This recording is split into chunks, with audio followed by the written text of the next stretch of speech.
together, we want to remind and encourage folks to turn on your cameras as you're able to. And while we ask you to stay muted, if you're not speaking, please feel free to come off mute and ask any questions or share at any time during our presentations.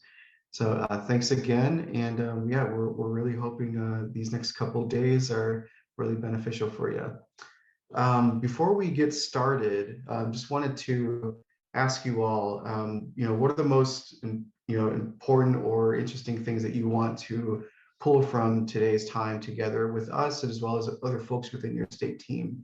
So if you would just take a moment to share your thoughts in the chat, and you can also come off mute and share your thoughts that way. But yeah, just, what are you most interested in today, as well as the coming days? Maybe just eager to get started. All right, then. Well, feel free to share your thoughts and excitement and interest as we prolong. Oh, looks like we have. Yes, looking forward to diving deeper into training materials, of course. Thank you. All righty. Well, before we get started, we just wanted to remind you that the participant home base document has all the links that you'll need to follow along with us, including links to the Jamboards, the website, and digital versions of the trainer's toolkit, as well as the workshop agenda for this week. If you're having trouble finding anything, just feel free to let us know and we'll get you back on track. Today, we'll be diving deeper into the producer curriculum, specifically the introduction, Module 1 and Module 2. Throughout the day, you'll also have the opportunity to work within your state breakout teams to explore ideas in the curriculum and think about how to plan your local producer trainings within your area. We'd like to remind you that the implementation of the training may look different from state to state and training to training. As we've talked about yesterday, you may form a team to plan a standalone training, or you may pull pieces of the Bringing the Farm to School training to enhance other producer training events. So, we'll highlight and uplift different ways that the curriculum is flexible and can adapt to different formats and approaches. So for module overview, before we review each module, I'd like to orient you to how we'll be approaching the module overview. For each producer curriculum module, we'll be walking through the content section by section, and in some cases slide by slide, to familiarize you all to the content of the modules and to help you envision and plan for presenting the curriculum materials yourself. We encourage you to follow along in both the facilitator guide and your producer workbook, and we'll give you page references throughout to help you follow along, like the example here in the slide here. So yeah, as we move through the modules, we'll point out activities, opportunities for local customization, and facilitator tips for you to think about when you're presenting to producers. And on that note, I'm going to go ahead and turn it over to Lacey to get us started with the producer curriculum overview. Thanks, Tomas, and good afternoon, everybody. This is Lacey with National Farm to School Network, and we're so glad to have you back today to dive in even deeper. I am going to get us started this morning by orienting you to an important tool that hopefully will really help you kind of understand the full picture of the content and the curriculum, and also be a really great tool as you advance your work in organizing and planning your potential local producer training. So we are going to be looking at the training module outlines, or as we sometimes call them, the curriculum maps. So to get everybody on the same page, you can find these training module outlines starting on page 11 of your facilitator guide. So back in our yellow facilitator guide, on page 11 is where these training module outlines are going to start. And we have these linked in a lot of places. So we have these linked in your facilitator guide table of contents. We have these linked in kind of multiple areas to kind of continue to bring you back to these facilitator training module outlines. So the aim of these is to provide this big picture overview of the curriculum in one place. So here you have this outline of all of the content and all of the materials, and an easy to navigate format within each module. So as you are going through this training in the next couple of days, this is a great place to kind of orient where you are in the flow. We know we're throwing a lot at you, so if you can kind of help keep in mind and kind of place where we are within the whole flow of the overall training. These are also going to be really valuable tools when you start to plan. So within this tool, as you'll see, you have all the activities, you have the timing and the timelines. And so this is going to help you really focus your producer training, identify what you want to focus on and how that fits into a broader agenda. So recommend you guys utilize this tool throughout the next couple of days to keep you oriented, and then continue to come back to it as you plan your trainings. So let's take a look at the different components of these training module outlines. So as you see, we've got these versions in your facilitator guide. So you as the facilitator guide have these very detailed versions that you can see on the left-hand side of the screen there, and on page 11 through 17 of your facilitator guide. And then on the right-hand side, you see a version that the producers have that's located within that producer workbook that Tammy talked about and oriented us to yesterday. So let's take a look at these different versions and what they can share with you and what information you can glean from these resources. So this is the module 1 training module outline here. And I'm just going to orient you to some of the information that you can find within each of these training module outlines. So for every module, so for every 1, 2, 3, 4 module, plus the introduction and conclusion, you've got these charts. On them, you are going to find the title of the module, the estimated full time for that module, as well as any of the estimated time for those optional content areas that some of the modules have as well.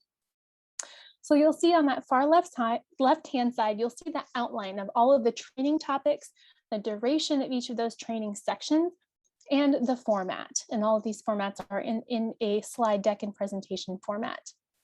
You'll also see the learning objectives. So these are going to be really helpful when you start to think about what do your producers need to know. You can really hone in on those learning objectives and start to select the sections and the activities that help support those learning objectives that you identify the producers that you're going to be training. We also have an outline of the content and core concepts here. So that kind of big picture outline of all of the information found within each of those different sections. And then all of the training activities and materials. So this is a list of where within the producer training slide deck you'll find all of this information. A full list of suggested activities, as well as the time that each of those will take. So you can kind of start to pick and choose which activities you prioritize and how long those are going to take in your presentations and your workshops. And a list of materials used in each of the modules, including those written podcasts and video case studies, as well as the worksheets that link back to the producer workbook. So this is just so you can see kind of what the version that the producers are going to see in their producer workbook. So of course, this focuses on what producers might need to know. So coming back to those learning objectives, what are the goals of this section and what they'll be taking away? We have the overview of the module so they can kind of orient themselves to the content as well. And then linking back to those learning materials. So links to the case studies that connect back, as well as the different worksheets and activities that they have within that workbook. So you can kind of see how, again, how the facilitator guide and the producer workbook are working together, even within these curriculum maps. So throughout today and tomorrow, we are going to be going in detail in each of these modules, but I'm just going to, as we kind of walk through these first few pages, give you a sense of these training module outlines so you can get a sense of the flow of the full workshop and a preview of what you're going to be seeing over the next 2 days. So as you can see on page 11 there, we start with the introduction. So today, Jenny Lee is going to start by walking us through the introduction, which is this one big section focused on the power of farm to school. After we hear from Jenny Lee, you'll be hearing from me again for our module 1, which is focused on getting to know school markets. So for this section, we have 2 different sections plus an optional training section as well that I'll touch on. So this is around child nutrition programs, as well as local food sourcing and procurement. And then later this afternoon, in the second half of our day, we'll be hearing from Robert around module 2, which is selling to school markets. And the primary focus areas and training topics are farm to school market channels and selling to school districts. Tomorrow, we will be hearing from Margot around Module 3, which is focused on choosing the right product to sell to schools.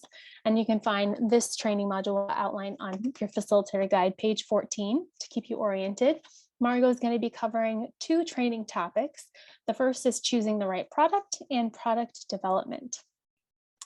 Then finally, towards the end of the day tomorrow, we'll be hearing from Tammy around growing for schools, which is our Module 4.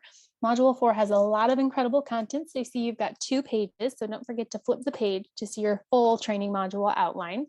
And that's going to include information around planning, producer planning, and farm planning. And include information around scaling up and what that looks like for farms.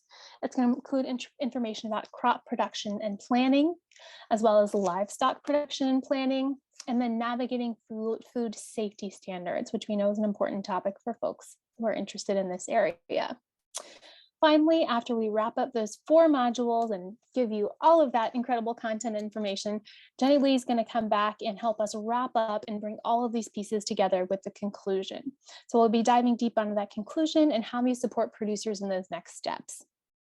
So again, I want to encourage you to continue to reference back, put your little Post-it note on these training module outlines to help give you a place to keep your orientation and to start to think about and plan what your potential training will look like. So I think that I will turn it over from here to Jenny Lee to get us started with the introduction. Great, thanks, Lacey. And hello, everybody. This is Jenny Lee Harris with National Farm to School Network. And as Lacey said, we're gonna walk through the introduction together today. So we're gonna be spending the next little bit together, looking at both the introduction content in the Facilitator Guide and the Producer Workbook, following along with the slides that are visible as thumbnails in the Facilitator Guide, as well as accessible online. And as Tomas mentioned earlier, I'm going to be referencing where we are in each resource by including both visual cues like the slide image shown here, as well as page numbers and references throughout. So if at any point you're not sure where we're at or you have a question, please drop it in the chat and we'll get you where you need to be. And so just so folks are connecting what we're looking at here, the image in the top right corner of the first slide is the first slide of the introduction slide deck that's accessible online, and you'll see that matching thumbnail on page 19 of the Facilitator Guide. So that's kind of how we're going to visually cue folks up throughout the next 2 days. All right, so before we dive in, just want to make sure we're all on the same page. So in the Facilitator Guide, we're on page 18, and in the Producer Workbook, we're on page 2. And as I mentioned, that introduction slide deck is available to look at online, but you can also follow along with the thumbnails in the Facilitator Guide. So everyone should have each of these resources out. We really encourage you to follow along with both of these side by side. That's really going to give you the best sense of how the training flows and how these resources really work together. And as we've mentioned before, if you don't have hard copies or you prefer to look at these online, there are digital versions accessible on the website. Okay, so this is how each module starts in both the Facilitator Guide and Producer Workbook. Each module includes an About section, followed by this curriculum outline or map that Lacey just went over, as well as core concepts, digging into core concepts, case studies, key terms, things that you're going to find in each module. And this info is really intended to just be that snapshot of information that you're going to find for planning purposes. And I'll note that in the Producer Workbook, if you're looking at that resource as well, there's a much more streamlined version of this. It's a simplified curriculum map, and then that's basically just followed by the content. So that's what the producers are seeing in their workbook. So we're gonna just look at the more specifically at the curriculum outline for just a moment. Okay, so you can see, again, this is on page 18 of the Facilitator Guide. And the content and core concepts for this introduction, for this module, is really introducing farm to school to producers and setting the stage for understanding both the demand for local food and school meals and all of the myriad benefits for producers in selling to school markets, and really, supporting, laying that foundation for farmers to be able to make that decision about whether selling to schools is right for them. And so a big part of the introduction is providing this opportunity for seasoned producers to share their success stories with farm to school, and really building in those farmer and peer learning opportunities. And we're going to talk about this a little bit more later, but this is where customization of the module comes in as well. So finding local producers in your state doing this work that can really elevate those benefits and share their stories with participants in the training.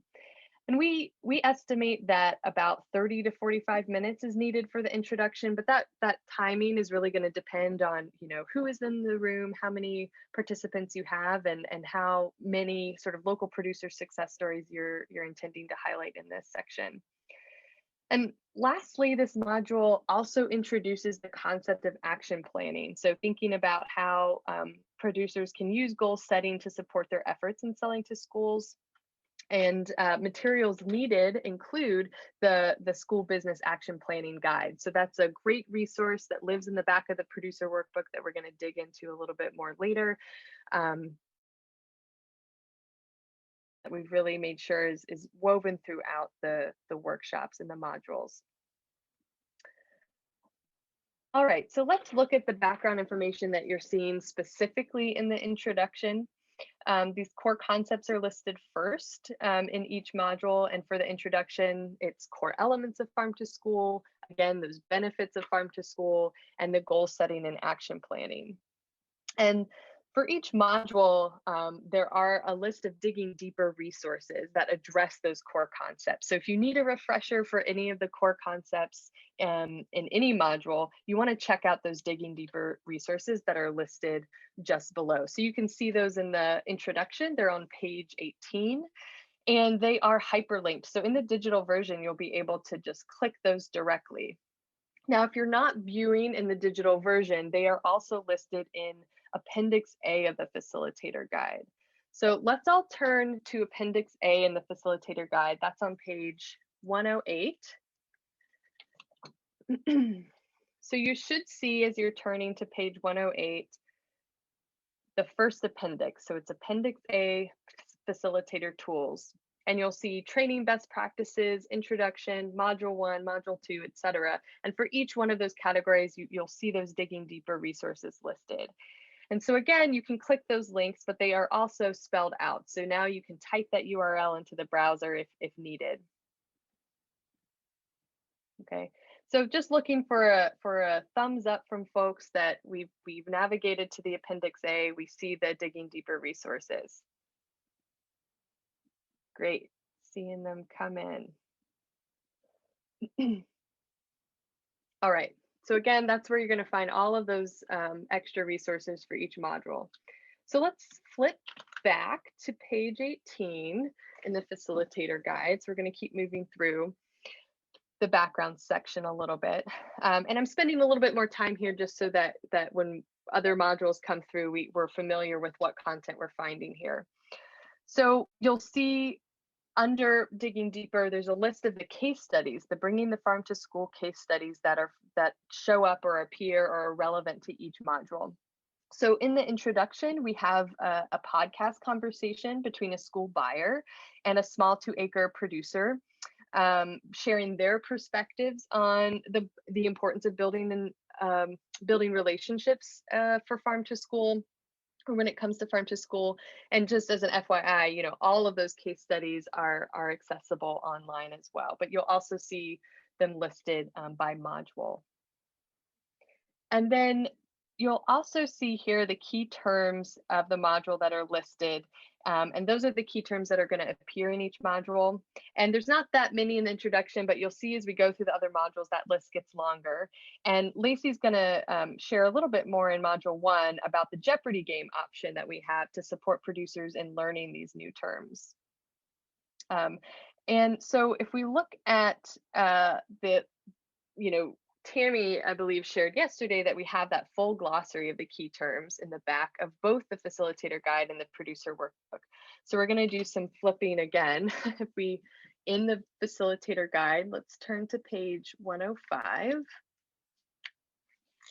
We'll see that glossary of key terms, as well as page 62 in the producer workbook.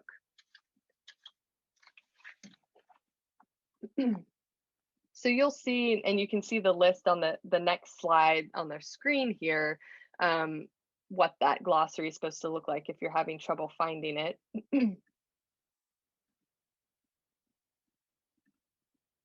But you'll notice both of those lists are the same in the facilitator guide and producer workbook, and just want to make sure folks are aware of that resource, so that you can point producers to this list as needed. You can refer to it as you need. That's where all the key terms from each module live.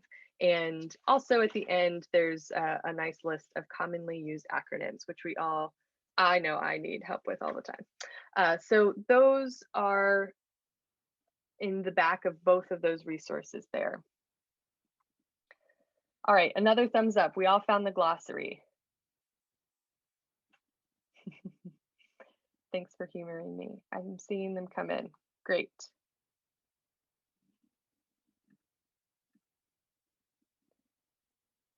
All right, so that's just an overview of the basic information that you're going to find at the beginning of each module in the facilitator guide and the producer workbook, as well as what is specifically in the introduction. So before we begin to go through the content of the introduction, are there any questions about those pieces, the digging deeper resources, the list of case studies, the key terms, those types of things? All right, I'm not hearing or seeing any. It's pretty straightforward, but if you do have any questions, always feel free to drop those in the chat, and we'll have other opportunities for questions as well throughout. All right, so let's flip back to page 19 in the facilitator guide. We're going back and forth here. We can go back to page 2 in the producer workbook as well. So this is the very first slide, slide 2, of the introduction after the title slide. And it's really intended to contextualize the individual local producer training that you're going to be hosting in your state, in whatever sort of form that happens in your state, within the broader training program objectives. So really the broad objectives of this training program is to increase producers' knowledge and understanding of farm to school, increase participation in farm to school activities overall, and increase the amount of local foods that producers are selling to schools. So those are the broad training program objectives, and there are more specific learning objectives, as Lacey's already noted, embedded in each module, that we're going to look more closely at for the introduction in just a moment. And I did just want to point out a reminder about format. So you'll notice each slide in the facilitator guide has those talking points for you. And we're going to be pulling from these talking points and summarizing where needed. We're not going to be reading these talking points verbatim. So if you're trying to follow along in that way, we're not quite going through it verbatim that way. But we do recommend that folks do read through those before delivering the training and making sure that folks are feeling comfortable with that content.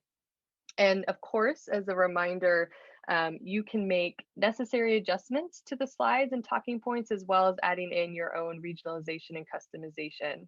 So just note that that sort of template is there for you. Those talking points are there for you in the editable slide decks. And that's what we're following along with today. And it's also those talking points that have been translated into producer-friendly language in the producer workbook. So you'll see how that content aligns between the two resources. All right, so let's move on and look at slides 3 and 4 in the introduction. So I'm not going to spend a ton of time here because we're going to hear much more about how to conduct evaluations for your trainings on Thursday of this week. I did want to point out, though, that when you are hosting your training and using the introduction slide deck, slides 3 and 4 are going to prompt you to do that pre-training survey for producers at that time before you actually get into the content of the modules. And similarly, you're going to be prompted to do the post-training survey during the conclusion of the module. So we'll look at that tomorrow. Just a note, the last note I want to make about this is that you do have additional guidance about the evaluation protocol, and that's in Appendix D of the Facilitator Guide. So you can see that on page 131, there's a screenshot of it here on the screen. Okay, and that's for in-person trainings, right? You also have an updated evaluation protocol for virtual trainings, and that's in your workshop materials folder. Okay, so you have two different evaluation protocol guidance documents, as well as these slides that appear in the introduction and conclusion. And you're going to hear, like I said, more from NYU on Thursday about evaluation. So if you're having any questions, please hold those for that conversation, because she'll be able to answer those questions for you. But just know that you'll see these slides in the introduction and conclusion.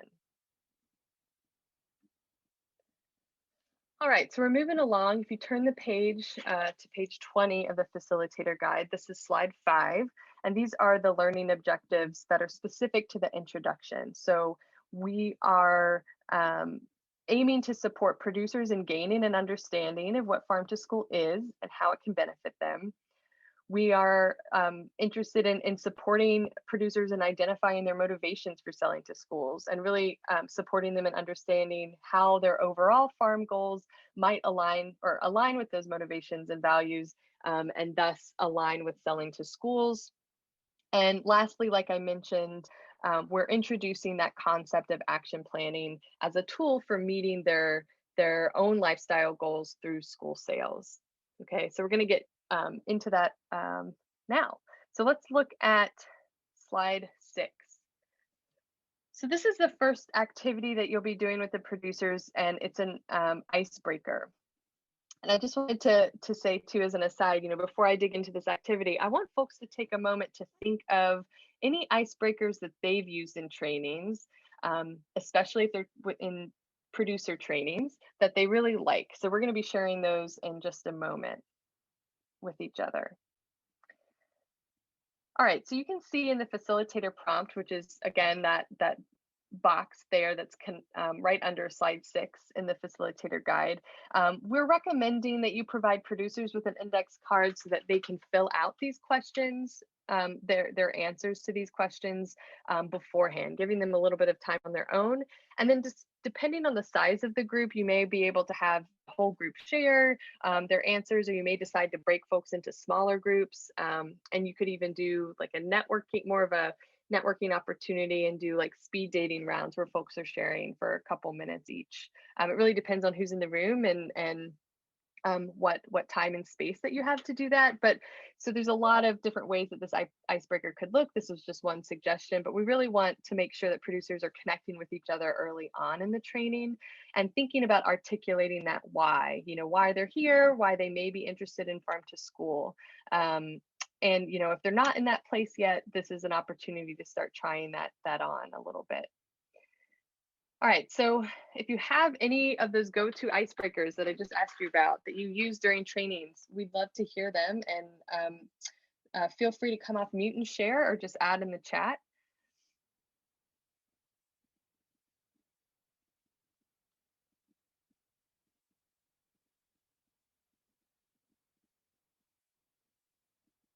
Favorite food memory?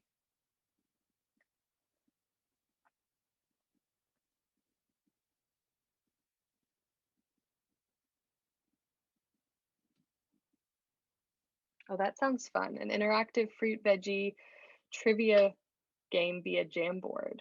Oh, nice.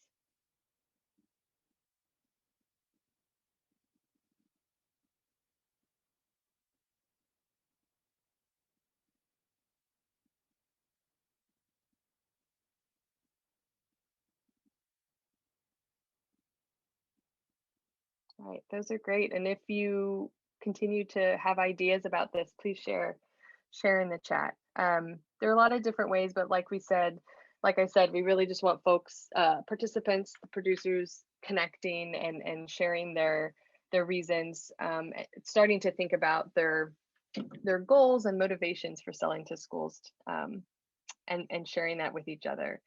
And we also recommend, if you can, for this particular activity, to collect those index cards and review them quickly, just so that you are able to weave in answers to some of their questions, and make sure you're meeting their expectations and goals as best that you can throughout the training. Awesome. Okay. So looking at the next slide here, we are digging into the sort of content area. So what is Farm to School? And this content, it starts for the producers, starts on page 3 of the producer workbook. So slides 8 through 10, which is on pages 20 and 21 of the Facilitator guide, really begins with defining what those core elements of Farm to School are. And we want producers to have a general sense about these 3 aspects of Farm to School, where they can potentially plug in outside of local procurement if they're interested and able, and emphasize that the benefits of Farm to School that they'll be learning about might be, related to other components that relate to their goals and motivations.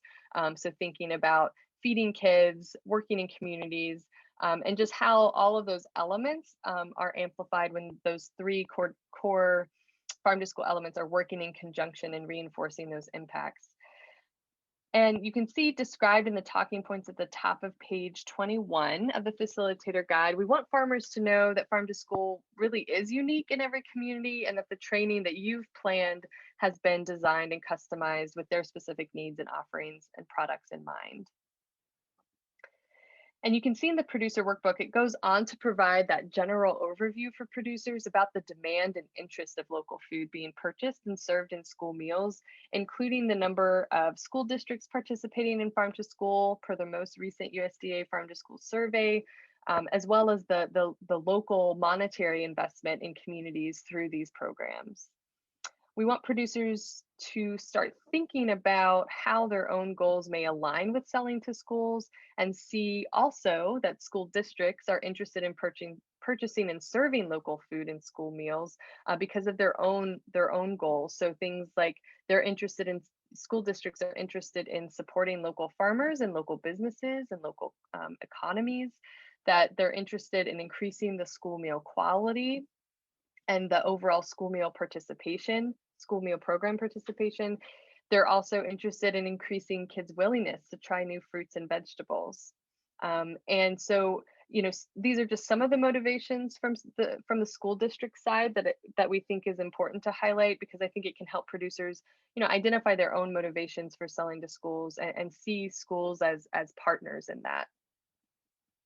And lastly, this slide 10 illustrates the ways in which schools can partner or may partner with local farms and food businesses, and can start giving producers a sense of the variety of ways that they can engage with schools and those interconnected benefits. So, for example, participating in a special school event or hosting a taste testing can result in an increase in sales from school districts, families, the community, et cetera. So there's a longer list of these examples that are listed under the talking points for slide 10 on page 21. But we want to hear from you all. So we're going to do a quick poll, and our question is asking, beyond procurement, what are the 3 most common partnerships between schools and farmers that you would want to highlight in your state and make sure producers know about? And are there any additional partnerships that aren't listed here, to feel free to add those in the chat. So I think Carlos can launch that poll for us, and we can get that going. Yay, great. So we'll give folks a few seconds here. Let's see. So we're looking at the most common partnerships that you would want to highlight in your state that you've seen between schools and farmers. All right, I'm seeing it come in slowly but surely. Looks like educational events like Farmer in the Classroom is a big one. Cafeteria promotion campaigns, taste testing, as well as producer highlights in school menus and farm tours. Great. Great. And if there are any other specific ones that folks want to share, feel free to add that to the chat as well. Yeah, so there's a lot of ways that schools and farmers can partner to increase overall the sales that farmers are seeing from their produce, that their produce, their animals, anything that they're raising. And I think it's great to sort of show farmers that schools can be aligned in those goals with them. All right. Stop sharing. So the next section we're looking at is the benefits of farm to school. And this is also the opportunity to hear from producers that you want to highlight in your state that do have those successes to share about farm to school and how farm to school has benefited their business. So if you look at slides 12 and 13, so it spans page 21 and 22 in the Facilitator guide. These two slides include a little bit of information about that financial impact and benefit of farm to school for producers, such as an increase in income from farm to school sales, that establishment of a longer term revenue stream for individual producers, and just the overall increase in market diversification and overall economic growth.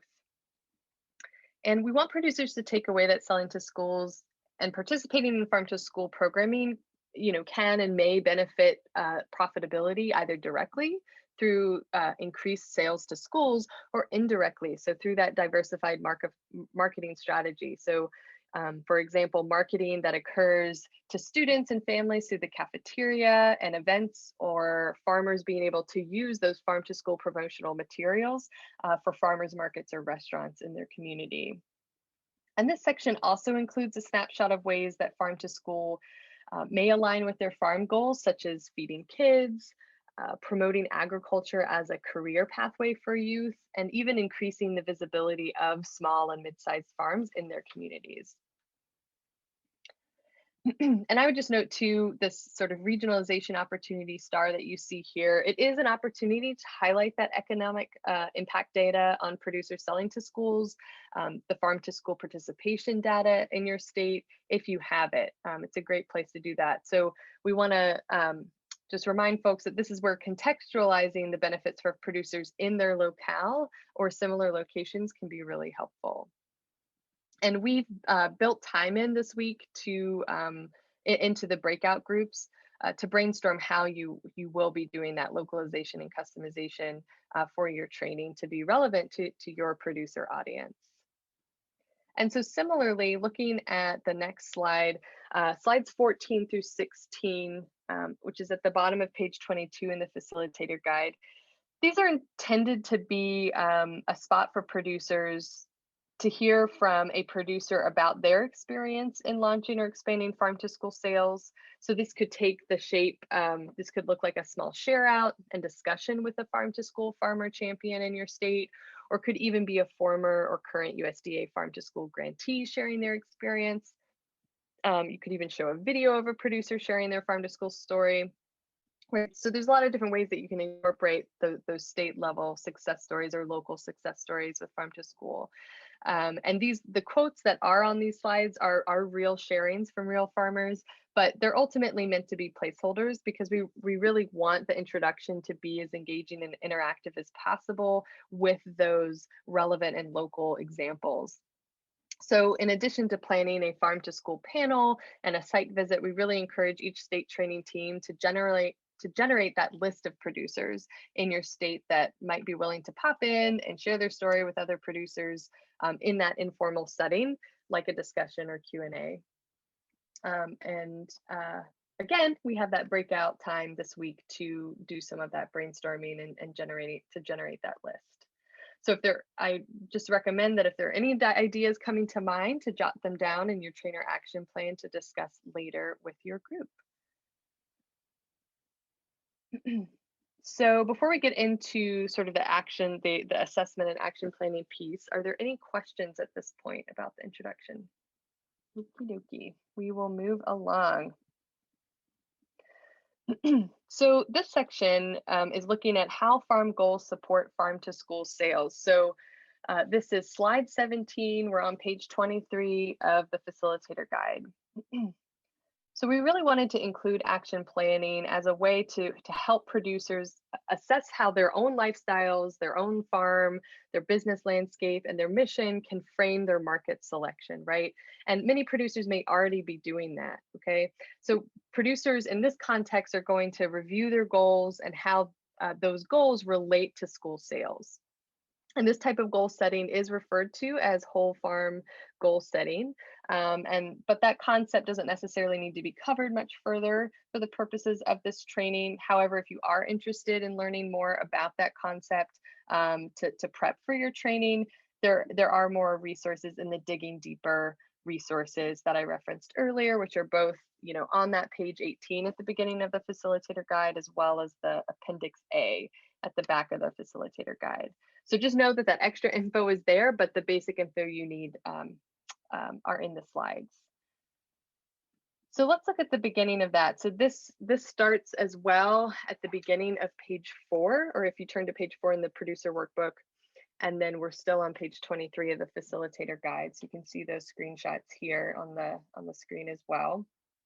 But it begins to walk producers through thinking about how their goals, both on and off the farm, may align with selling to schools. And this diagram that you see here, shown in both the producer workbook and the facilitator guide, illustrates those interconnected variables that shape a producer's farm goals as they relate to school sales, including things like lifestyle goals, their community assets, marketing and profitability of their farm and business, and their production capabilities.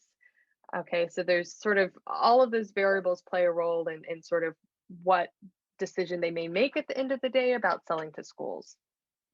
And I wanted to note too that at the end of the introduction, producers will spend time reflecting on these variables and which of them may relate to their goals and motivations for selling to schools. So we really encourage trainers to start this conversation at this point by asking producers, if they have a business plan of sorts in place already, get them thinking about it from that perspective and how these variables may impact their decision to sell to schools. So that's one component, sort of thinking about those goals on and off the farm that may impact their decision to sell to schools. So then the second component of sort of the second part of the introduction is looking at the school business assessment. So this assessment is introduced to producers on pages 4 and 5 of their workbook. So again, we should be open to those pages, and you can see the sample completed sample assessment for producers to review that they can look at before doing it themselves. That's on the top of page 5. Okay. And the blank assessment is part of the school business action planning guide, and we're going to look at that more closely in a moment. And this assessment, similar to the trainer action plan checklist that we went over yesterday for trainers, this assessment is aimed to help producers identify areas that will be important to think about and plan for as they move through your training. And the assessment is really, we're hoping, producers are able to take this quick assessment, identify those gaps in their skills and resources they need before selling to schools, and then be able to sort of focus their energy in those areas as they move through the training. So I'm actually going to walk through an example of what this would look like filled out, because it's not always intuitive how you get to that end result. Are folks seeing the map? Great, thanks. All right, so again, this blank assessment is at the back of the producer workbook, but we'll turn to that in just a moment. So you can see this assessment is broken down into 5 buckets: the goals, child nutrition programs, selling to schools, product identification, and growing for schools. So those are aligned with the content area in the modules that we have, with goals being related to sort of what we're talking about today in the introduction. And then child nutrition programs and on. So we have module 1, module 2, product identification is module 3, and growing for schools is module 4. And there's just some simple I statements listed out to sort of capture the content, the general content that's covered in each of the modules. And what we're asking producers to do is go through and assess on a scale of 1 to 5, sort of their expertise, their comfortability, their confidence with related to these I statements. Okay, with 5 being they have the most confidence, the most expertise, the most resources, and 1 being that they're the least familiar, they have the least resources and need more support there. So to kind of align with the sample that you see filled out on page 5, I could go through, we're asking, we estimate this might take 5, 8, 10 minutes max for a producer to fill out. It should be pretty gut level, high level response, just to get a sense of those gaps and strengths, like I said. So here, if I'm filling this out related to the sample, I would say, I feel like I'm a 5. I understand what my goals are and how they align with schools, but I feel very unclear about what school food purchasing practices really look like. And then I might come over here and say, let's see, that I have experience selling to wholesale buyers, and but I'm not feeling very confident in how I connect with school buyers. And moving along, I understand vendor requirements for school markets. So somewhere in the middle here, I understand how to manage school contracts. I give myself a 1 there because I haven't done that before. I understand how my products fit in the school menu. So feeling moderately comfortable with that, can imagine what that might look like. My products can meet school specifications and quantities. So feeling about a 4 there. I understand my costs of production and can price my products competitively. So I feel really confident about that. I feel that I have the infrastructure in place to meet school vendor requirements. I've made some investments to meet other vendor requirements, feeling good about that. I feel good about my safety plan, but could maybe learn a little bit more about what schools might be requiring on that front. And I feel confident in my production skills. So it's a really, like I said, really quick, short scale 1 to 5 assessment on these I statements related to the content areas of the module. So this isn't going to be very pretty because I'm not using a mouse, but the idea is that you connect these dots here, okay? And you see sort of the more covered areas are the places that I feel most confident in. And so you're really able to see at a glance very quickly sort of where those gaps are, right? And you can kind of see this example listed out on that slide 19 of the facilitator guide, right? But this, if I filled this out and looked at this, I would say, I'm feeling really confident about my abilities to grow for schools, but less confident about, child nutrition programs and just sort of how to actually sell to schools. So I'm going to really be focusing on modules 1 and 2 as I move into this workshop. So it's meant to be that assessment for producers as they start the training and start thinking about where they need the most support. All right, so I'm going to stop my share and we can go back to the last remaining slides.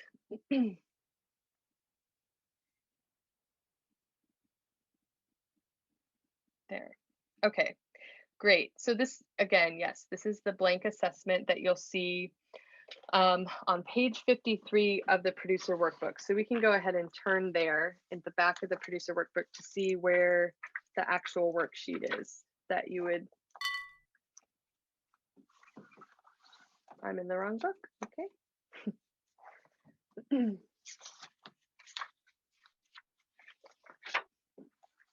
So again, page 52 has that sample filled out, and then that blank one is there. So once you've sort of walked through producers how to use the web assessment, you're going to want to guide them to do that assessment on page 53. All right, so once they've done the assessment, we're moving into the action planning for success. So they have that information about their gaps and strengths, and they're moving into how to kind of turn that into action planning. And this is the last section of the introduction. The goal for the entire training is really for producers to leave with an action plan that's started, filled out for accessing school markets. And that plan is really intended to provide producers with those tangible, actionable next steps for selling to schools that reflect that farm goal-based decision-making approach. Okay, so, and you'll see throughout the curriculum, we've built in time at the conclusion of each module for producers to come back to their action plan and fill it out as they've moved through each content area. So let's look at the school business action plan now as a whole. So that starts on page 52. So again, we've already looked at this, right? You have the filled out assessment or web assessment on page 52. You have the blank one for the producers to fill out on page 53. And we can go ahead and turn the page and look at page 54. So this is a checklist that's really assessing what benefits of farm to school interest producers and what support they need to achieve farm to school related goals. And this checklist aligns with the content on slide 21 of the facilitator guide, which is that little sort of screenshot thumbnail you see on the screen here. So at this point, you're going to be introducing the idea of action planning and SMART goals and goal setting with producers and setting them up to develop an action plan. Along with those action steps, it's gonna include those motivations to participate in farm to school. There's short-term and long-term goals for farm to school sales and that value that they can provide to schools. Okay. So this, similar to the web assessment, this checklist takes about 10 minutes to fill out. You know, more or less depending on what folks need. And this is really the culmination of the thinking that they've been doing this whole introduction about benefits, about motivations, about goals. So just to recap at this point, right, at the end of the introductions, the producer will have filled out both the school business assessment that we just looked at and the benefits of farm to school checklist, which is here on page 54.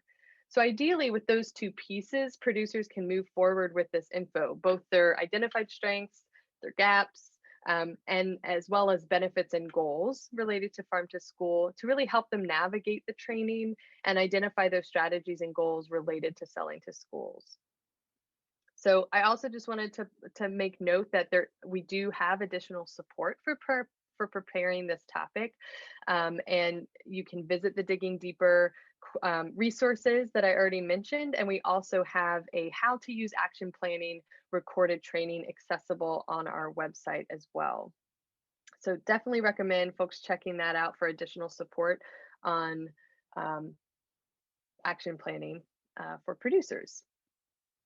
So this is where the content ends in the facilitator guide for the introduction, but before we move on to questions, I did just want to provide a little sneak peek about the rest of the action plan so you can kind of see it together, because it's going to continue to come up throughout the modules. So, and you've probably already seen it because it's on page 55, is the school business action plan end of module check-ins, okay? And this is where you're going to guide producers to come back to at the end of each module to complete a quick check-in around the module objectives, okay? So as we go through the rest of the modules today and tomorrow, we're going to continue to see these end of module check-in prompts that are prompting producers to revisit their action plan and come back to this page here. Okay, and they're really just intended to be a jumping off point so that producers can then add in those short-term strategies, those next steps, those timelines for each module or content area in their actual action plan table, which if you turn to page 56, you'll see starts there. And there's also that screenshot on the screen here on the right side of the screen. Okay, so you'll see that each module, so module 1, 2, 3, 4, has their own action plan table where producers are able to add in those strategies, those action steps, those timelines as they're going through the content and doing those sort of check-in assessments for each module. And then finally, you flip through some of those action plan tables. you'll find on page 61 is the bringing it all together, the tying it all together summary table. And this is something that we'll revisit again during the conclusion, but it's that sort of culmination of all the action planning pieces in one table for producers to use as a quick tool as they're planning to sell to schools. Okay, with that, I am going to pause and ask if there are any questions that have come up in the last little bit about action planning or about anything. Thumbs up if folks are feeling okay. There's lots of compliments about it being a good tool, but Great. not seeing any questions, Jenny. Great. All right. I see some thumbs up. Thanks, y'all, for sticking with me there. I think we're going to take a 5-minute break. Is that correct? And then we'll come back to dive into module 1. So we'll be hearing from Lacey.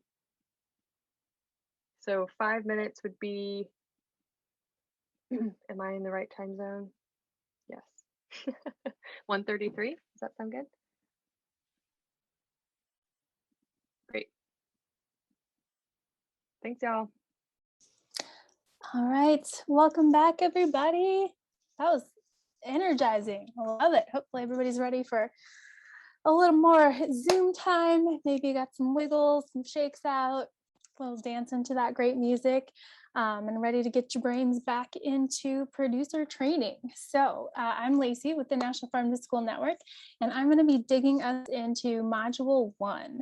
Module 1, we are focusing on getting to know your school market.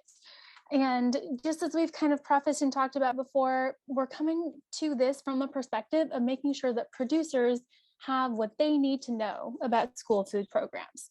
So as we talked about, there's lots of resources out there for school food service directors, and we have really catered this coming from the opposite direction. So what do our producers need to know about school food programs? We want to give them the ability to have those conversations and dialogues with school food nutrition professionals, so they really can have those the information that they need to have those educated discussions, to negotiate, to market their products, and as Jenny Lee talked about, to make those decisions if this is the best market opportunity for them. So that is the direction we're coming from, and let's dig in to Module 1, getting to know your school markets. So if you are following along in the producer slide deck, you'll recognize that slide number 1 in the producer slide deck for this module. And in our next slide here, we'll take a look at where we are in our other materials. So in our facilitator guide, you can orient yourself on page 25. That's where you will see that very familiar, hopefully getting familiar, outline of this module. And then you can take a look in the producer workbook on page 6. So again, you'll see that producer version of the outline, and that is where we'll launch into Module 1.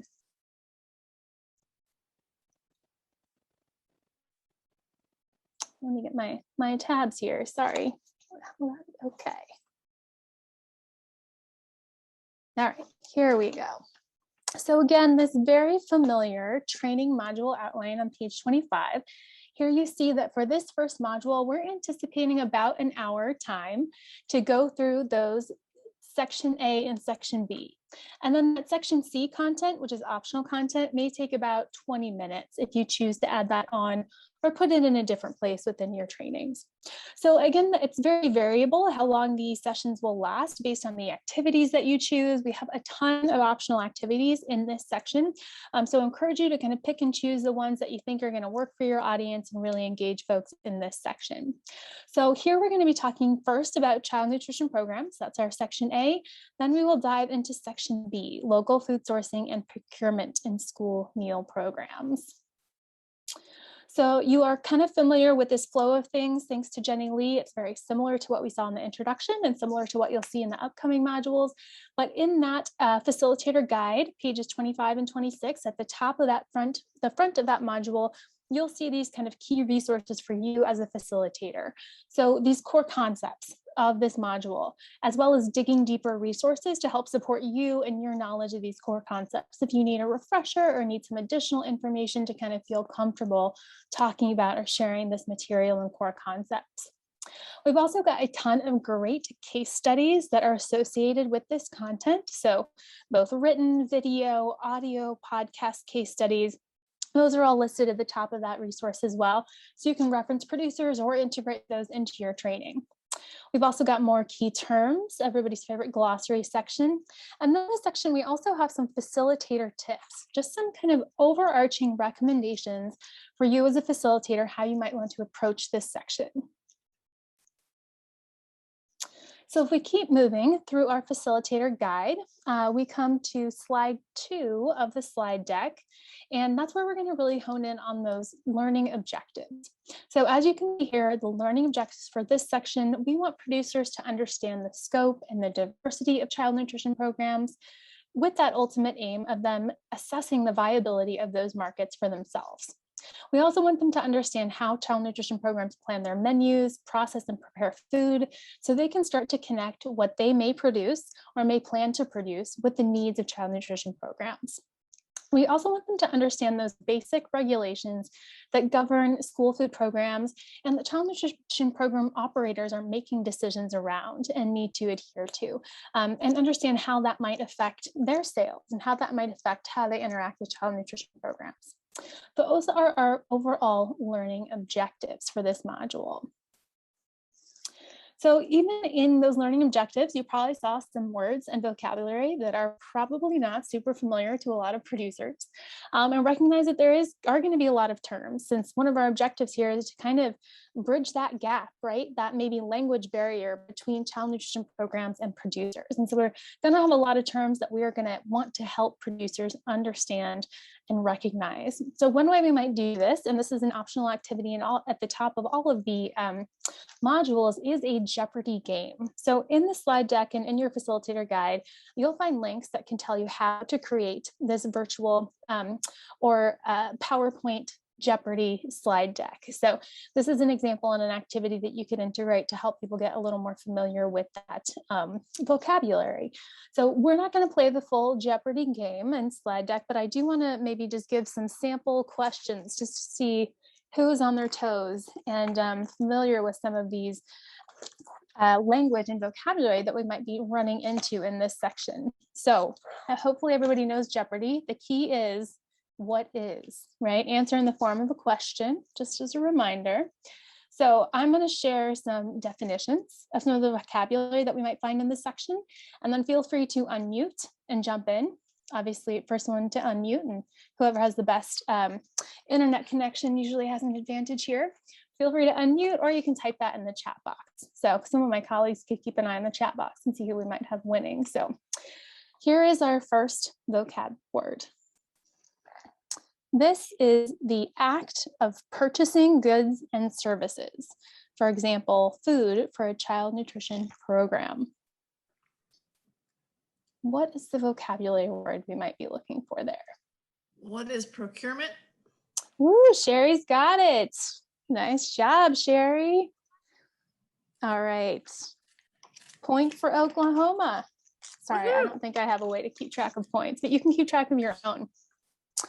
How about the individual responsible for planning, administering, implementing, moderating, and evaluating all district-wide aspects of the child nutrition program?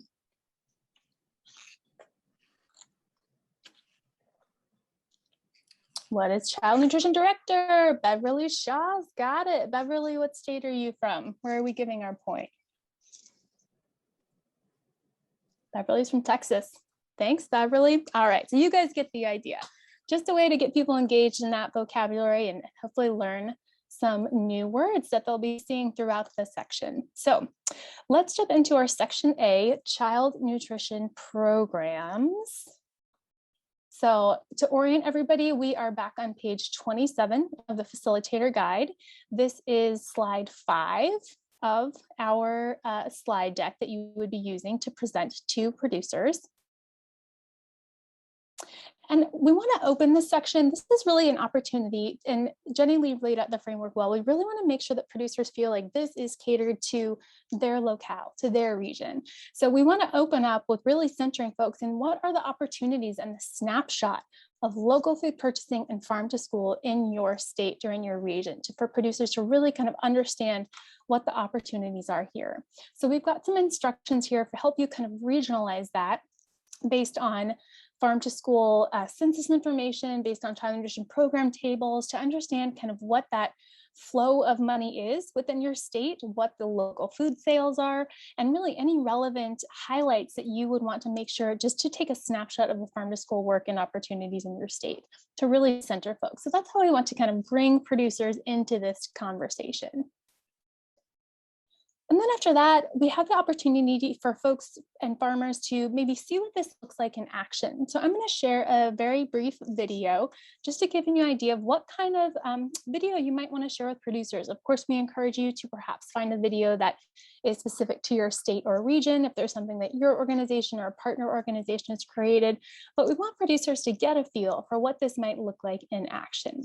So I am going to switch my screen here and share a brief video.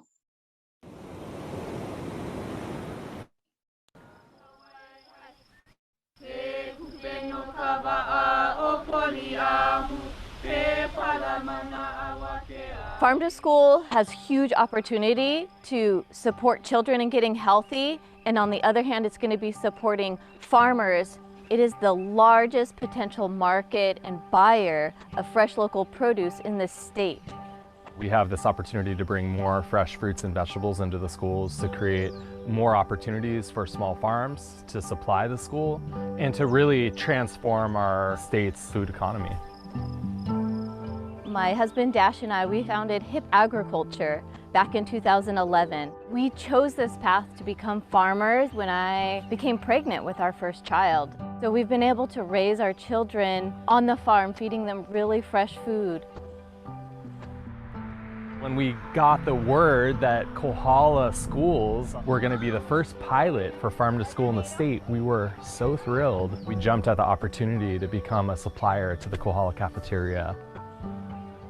Farm to School is taking out the big distributors and inserting our local farmers. Instead of taking frozen foods and microwaving them, we're taking fresh foods and cooking them from scratch.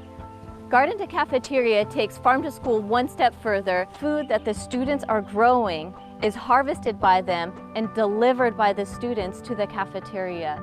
It also presents an opportunity for the students to take home fresh produce that they helped grow. It'll help create a demand for more local produce. It's also all of the educational programs we do to reconnect youth to the land, to farms, to where their food comes from.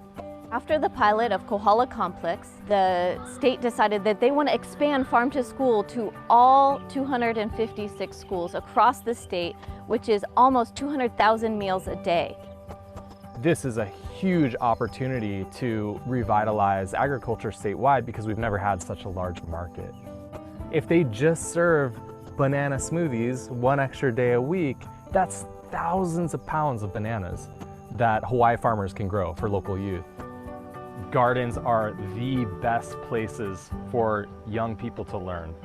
The hands-on, experiential, tactile learning where they're smelling, they're tasting, and they're part of cooking it and preparing it, that's the way we're going to get children to eat healthier new foods.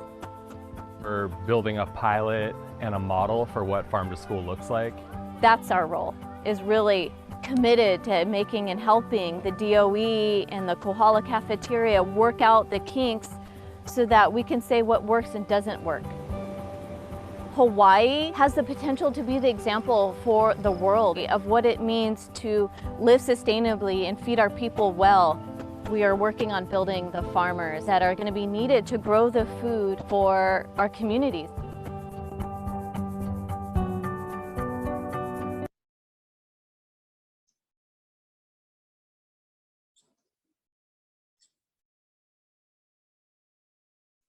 All right, well, I feel like that video has the cute factor. It's got some great kind of explanations of farm to school. You kind of get to see what those meals can look like in action. So just some characteristics you might want to look for a state or regional video that can bring producers in and allow them to get kind of an inside look and hear some farmers' perspectives at the same time. So after we share a brief video to give kind of that look at what it looks like in action, I'll share my screen again. We're going to ask producers to think about, what do they think of when they think of school meals? And for this is an opportunity for relearning. We want to maybe identify some of those preconceived notions and see what people are really thinking about when they think of school meals. So I'd love for you all to take just a minute to reflect in your own mind's eye. What is it that you think about when you think about your first school meals when you were young? And please share some of those in the chat box. Any school meal memories coming up? Square pizza. Plastic bags of chocolate milk. I've never even seen that.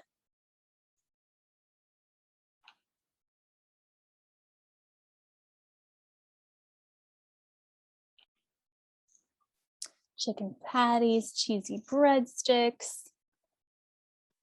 When we've done this in other times, we get a lot of square food, things that are just in shapes that you don't normally see. Well, hearing from folks, we want to highlight that doesn't necessarily reflect what we saw in that video, right? We want to highlight that perhaps things have changed in school and child nutrition meal programs, that they may look a little bit different than folks might remember, and that they are really great opportunities. And there are a lot of school food service program directors that really want to elevate high quality food from local producers and get away from mushy tater tots and just cheesy breadsticks all the time. So we want to kind of help producers maybe reorient to what they think about when they think about school nutrition programs. So after we've kind of centered producers, let them kind of share and talk with one another a little bit, then we dive into a little more of the technical piece about what are we talking about when we talk about child nutrition programs. So in this section, we kind of orient producers to what school meal programs look like now, that they can be delicious, that they can be full of local foods. And then we also start to break down a little bit, what are we talking about when we say child nutrition programs? We know that language is not particularly producer friendly. So at this point, we transfer to kind of, in the rest of the module, starting to say school meal programs. That's a little more natural, just a little more attainable and accessible for everybody, really. But we do want to articulate why we say school meal programs, because for this section, for this module, we're really talking a little more specifically about those programs that are taking place within the K through 12 settings during that traditional school time. So the National School Lunch Program, School Breakfast Program, Fresh Fruit and Vegetable Program. Again, we do have this other module, this kind of bonus module content around Child and Adult Care Food Program and Summer Food Service Program, because we know those can be great opportunities, but we just can't cover everything in one place. So for the purposes of this module, we're kind of honing on those school meal programs, but encourage you to help producers dig into that other content if it feels relevant. So after we kind of orient, set the stage, help folks understand what those school meal programs are, we dig a little bit more into that kind of nitty-gritty of school meal programs. And by doing that, we again come back to the school meal programs by the numbers. And our aim here is to, one, underscore the market opportunity, that there really is a lot of volume opportunity in these school meal sales and that they can really add up for producers. We certainly, kind of as we talked about, want to be optimistic about opportunity, but realistic about how it might fit for producers as well. We also want producers to understand who are the kind of the key players involved in school meal programs that they might see and interact with or seek out support with. You know, in this training in particular, this is being presented and supported by federal USDA, right? But then we've got a lot of folks here and they're probably going to be hearing from folks from state agencies. But we are encouraging them and helping support them and talking to the school food authority or school district. So we want to make sure that producers kind of know who those folks are, how they can support them, and who they need to talk to in order to get what resources they need. So we want to make sure that they have that understanding and knowledge about who these key players are in this work. Following that, we dig in to help producers understand what is influencing school food program decision making. And here we highlight one, the meal pattern and nutrition requirements, and two, those meal costs. We know those components are really influential in developing menus and making those purchasing decisions. So we want producers to know what they're going into and what's influencing that school food service director's decision-making process. So we talk a little bit about what a school meal looks like. What are those different components and what are some of those requirements? And our aim here is to help them start to think about, where do my products fit into this school meal program? In some of our other presentations, we've heard from producers who have found an incredible outlet for sweet potatoes because those schools were specifically looking for products to meet that red-orange requirement. So this is an opportunity to, again, maybe highlight something that you've seen in your state. How have producers been successful in helping schools meet some of these requirements? And how can we hit some of those key points around what school food service producers are looking at, including color and variety, products that can overcome some of those seasonal barriers and maybe be available through longer periods in the winter or fall months. And of course, highlighting the opportunity to connect those other nutritional standards by offering local products that are less processed. You're helping those school food persons meet those requirements around lower sodium and lower sugar as well. So highlighting kind of that diversity of opportunities that local products can offer. So after you kind of share what that baseline is, what our school food service program providers looking for, that's an opportunity just for a moment of reflection. And this really sets the stage. Margot is going to be really digging into this in the third module, but this is just kind of planting that seed for them to start thinking about what products might be aligned with and a good fit for based on the information that we've already heard about from understanding that school food service perspective and what they're looking for. So just making pause and creating that space for producers to start to think about where this might work for them. So after that reflection, we go into that other component of meal cost and convey again kind of where that volume can add up, where that though the kind of amount spent on a meal may look small, it really adds up both at that state and national district and state level to be a potential opportunity for income for producers if it can align with their farm goals and planning. And again, our goal here is to provide a realistic view of what school nutrition professionals are working with and what the opportunities are, but also to really maybe dismantle some of those preconceived notions that all districts can afford local food, that it's not an option for their budget, but really emphasize that there's flexibility in school nutrition providers' budgets to make it work, and that this is not a closed door just because there is a limited budget for school food service providers, but they can make it work. So again, being realistic but optimistic at the same time. So after we kind of dive into the those kind of determining factors around cost and school nutrition program requirements, we also want to give producers a view of this whole diversity of school meal programs and acknowledge that if you know and have seen one school meal program, you've seen one school meal program, that they look very different based on the size, based on the way that they serve their food. And so this is one example here on slide 21, if you're following along in your facilitator guide, page 35 and 36, that demonstrates different volumes that a school might need based on the age of children they're serving, based on the meal that they're serving, based on whether they're serving that in a plated meal or a salad bar. So just demonstrating that regardless of their volume and what they're producing, they could find a school that might be a good fit for them. But making sure that we also continue to emphasize that it's about talking with that school food service provider about their expectations and their needs. Here we also start to talk about the school program kitchen. What resources do they have? What infrastructure do they have to prepare and process? It's another key factor in what products are going to fit. And Margot's going to dive into these in module 3 as well in detail, but also thinking about the school program model, and that'll help think about who they need to be talking to. Are they cooking food on site?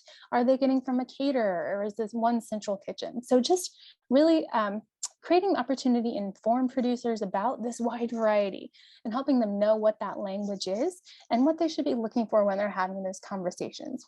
with school food service providers. So I'm going to share another video here that is a great one just to give producers a sense of what that kitchen looks like, how their product might be processed and served, and what that looks like in action.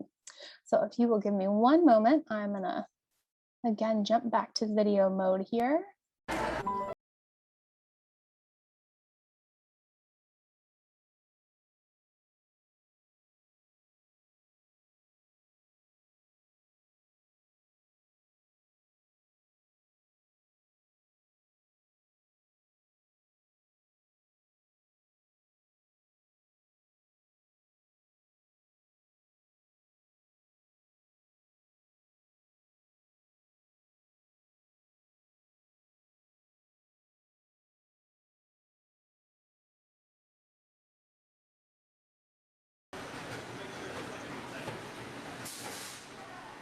Well, when we first found out that collards were going to be available through the Farm to School program, thought back to my childhood, and every time my mom cooked collards, it was in the biggest pot that we had in the house. So I looked in the back of our cook chill department. I said, there's 2 huge pots. I bet we could cook collards in those.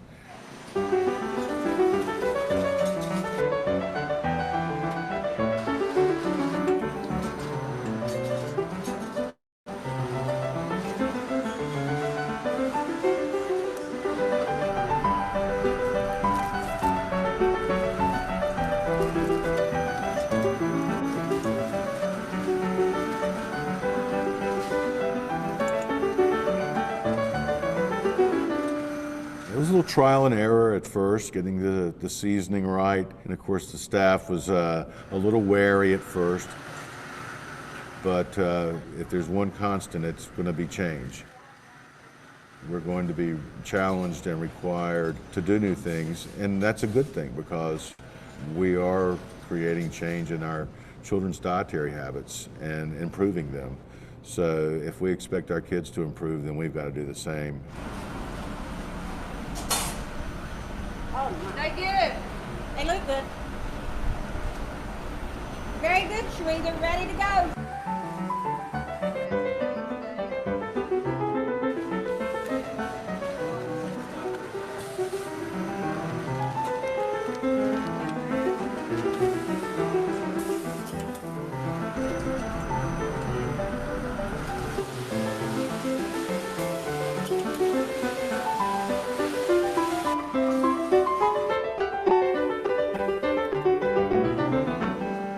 We think that by creating demand, we can also help stimulate the supply. That's one of the largest barriers that we have, is strictly being able to get the supply at the level that we would use. 1 case of sweet peas, 1 case, 3 cans of mixed fruit, 4 bags of pears. Battler. What's unique about us is we do deliver groceries and supplies to every school every day. 4 bags of collard greens. That's about 22,000 lunches and close to 9,000 breakfasts a day. 2 cucumbers.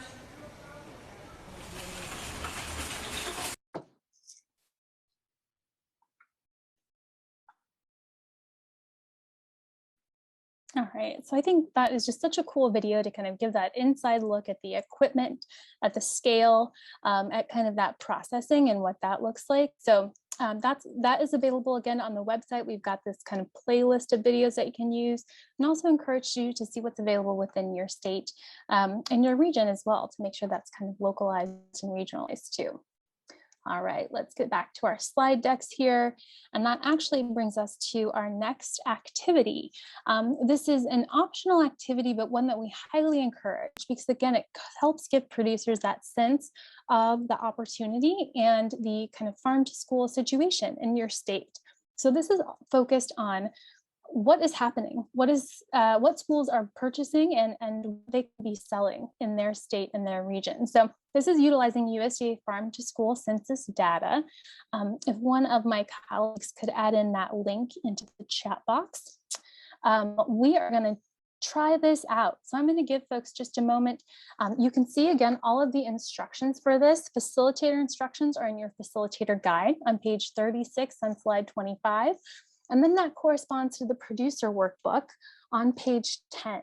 So this has a worksheet for producers to be navigating and reviewing this information to help them better understand that local market. So I'm going to ask everybody to navigate to that USDA Farm to School census page and acknowledge that we are all waiting for that new census data. So I am sure by the time you actually do your producer trainings, you're going to have nice brand new data. But for now, we're going to be looking at that 2019 data. And I want you to navigate to your state and tell us, answer that first question for us. How much money is spent on local foods in your state? So again, with most of you guys have probably utilized this and navigated to this site, but you can do a little more kind of in-depth work with producers, helping them navigate. They can take some time to even look at the school district they are near if they know the name of the school districts in their area. They can look at both the spending as well as the products that are prioritized or sold highly in their state. So just give them a lay of the land. And this worksheet helps them kind of walk through some of those questions. So let's see, are we getting our information from our states here? Tammy's got that link in the chat box. And we want to hear from each state how much money is spent on local foods in your state. Oklahoma, Sherry gets another point for being first. Louisiana, all right.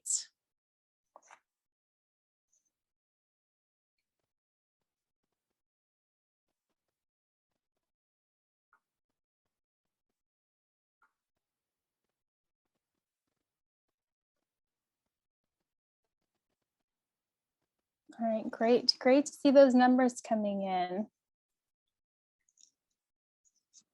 All right, and Justin, so I'm wondering if the site has changed, but usually what you can do when you navigate to the site is you can find that pull down menu of Explore in your district, and you can pick from your state.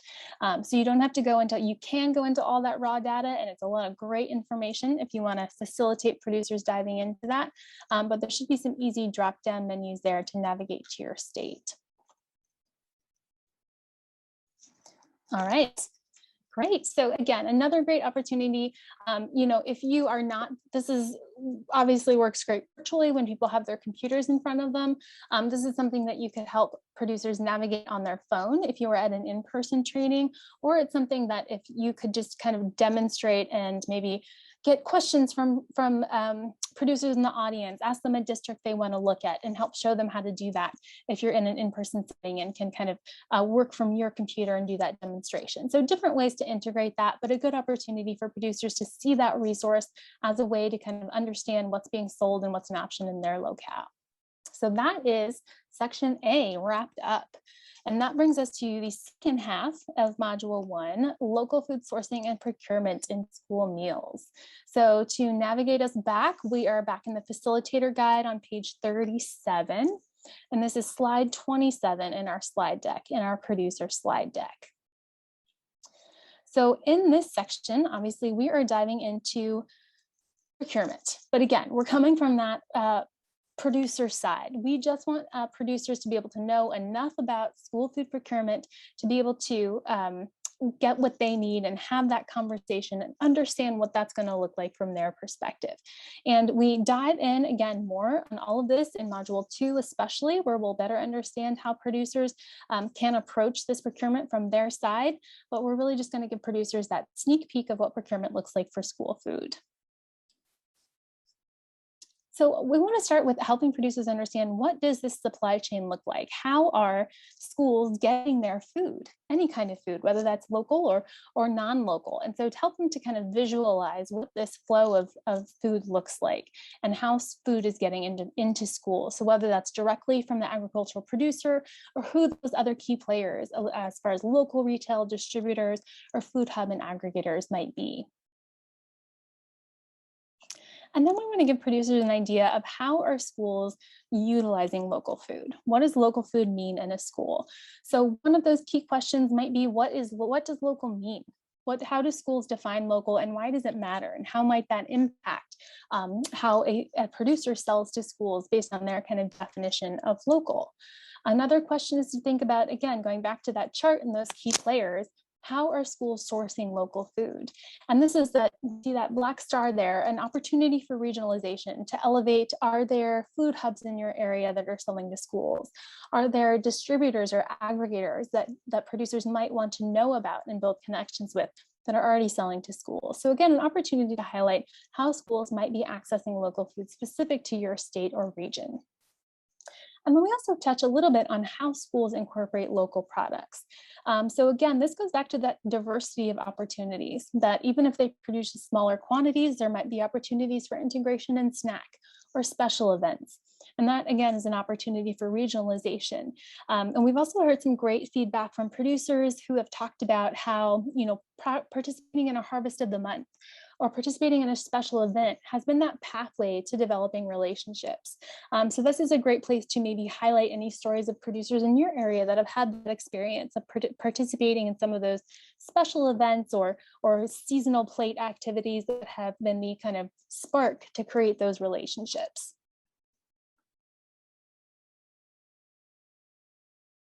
We also want producers to get a sense around timing.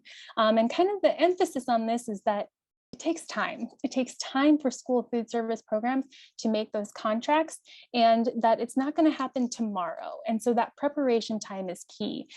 This cycle, this example cycle may not be what's happening in your state exactly, and you can adjust it if there are more examples, but really the aim is to highlight that there needs to take some time in relationship development. And then there's going to be some time the certain time when that contract's going to be in place. And then there's going to be a certain time that you're going to have to deliver. And so these are going to come in cycles. And as we heard from the panel yesterday, that prep time that schools need is pretty significant. And so that's going to be definitely a point of consideration as programs decide, or as producers decide how and if this is going to be a good fit for them. So just helping producers understand that they can't just go and potentially sell tomorrow sometimes, but it's going to take that preparation time and relationship development time and contract development time potentially. So one way we're going to help producers kind of understand what is a good fit for them as far as type of school, type of program, comes back to some of these case studies. So in your producer workbook, we have these mini case studies starting on page 12. And these actually link back to full case studies that are available online in both written, audio, in written and audio formats. But these kind of mini case studies are intended to give producers an idea of what is a positive, reciprocally beneficial relationship look like between a producer and a school food service, and what are the characteristics that help make that. And we're running a little low on time, so I'm not going to have you dig into these right now, but I encourage you to read these on your own time. How you might structure it in a workshop or a training with producers is to maybe have a table or a small group read the same story, read the same case study, and then walk through those questions and reflect on those questions, with really the biggest question coming back to what makes that school program or that school nutrition program the right fit for that producer. How are they aligning, and how is it beneficial for both of them? So great examples of real life case studies from producers all over the country to connect producers in your training back to help them kind of understand that relationship. So finally, to start to wrap up this section, we kind of dive into those nitty gritties around procurement. First is really helping producers understand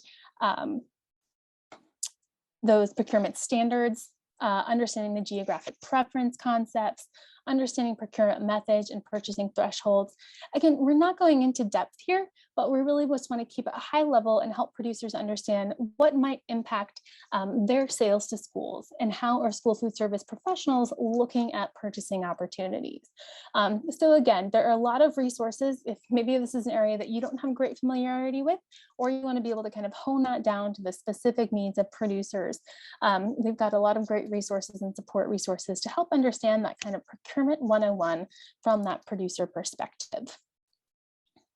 So that is the content of Module 1. It's a lot of content, and again, we want to elevate and highlight that you can customize this. You can pull pieces, use what sections feel most relevant, and customize it to your audience and to what producers that you're working with need. So we're going to wrap up this section with conclusion and action planning, because we really want to make sure that producers have the chance to kind of take all of this information in, synthesize a little bit, and come back and have the opportunity to reflect on what they've learned. So one of our first activities to kind of wrap this up, and we'll do a couple of these, again, another opportunity to score points for your state. So get ready. This is a true false school food 101 game. You can holler out or you can add to the chat box. This is just kind of 6 slides to help summarize and address maybe some of those misconceptions that have hopefully been clarified in this section. So our first true false question: if I am not a fruit and vegetable producer, I cannot sell my products to child nutrition programs. True or false? False. False. Yes, local foods can span the plate. All right, let's do one more here. The only way to get my products to children is through school lunch. It's also false. False. Yes, there are a wide variety of child nutrition programs, and we review a lot of these. And even outside of child nutrition programs, there are special events, breakfast, lunch, and dinners, taste tests, special events, and classroom activities as ways to connect local food to kids and introduce your local products into those school meals and school snacks and all the other school events. All right, I'm going to skip through these, but I know that you guys all know the answer. So you guys are pros already. So after we do that kind of wrap up game, we want to give opportunity for producers to reflect. And in this kind of first module, the reflection is like, well, what am I already doing? You know, based on what I've heard, what am I already doing? What am I already growing that might be a good fit? And then we want to spend time going back to that action planning check-in that Jenny Lee discussed. And this is the time to reference them back to that chart in their workbook to do that kind of reflection for module 1 that they'll be building on for the next modules and be building on for that final action plan. And then I'm not going to go through it, but just want to make sure you all know and highlight that we also have that optional content at the end if you have producers that are interested in CACFP and summer food service program. So that is module 1 in a nutshell. I'm going to stop my share here and open it up to any questions around module 1 or anything we've covered already today. All right, we know that it is a lot to process, believe us, we do know, but hopefully you feel like you've got the resources here. Encourage you again to kind of peruse back through that outline in particular to help kind of place some of the discussion points and the activities. And when you go back, you can say, oh yeah, I remember when we did this, or I remember those talking points. So encourage you to take a few minutes to kind of go back through the resources. We'll leave it another minute for questions. I know it's a lot to take in.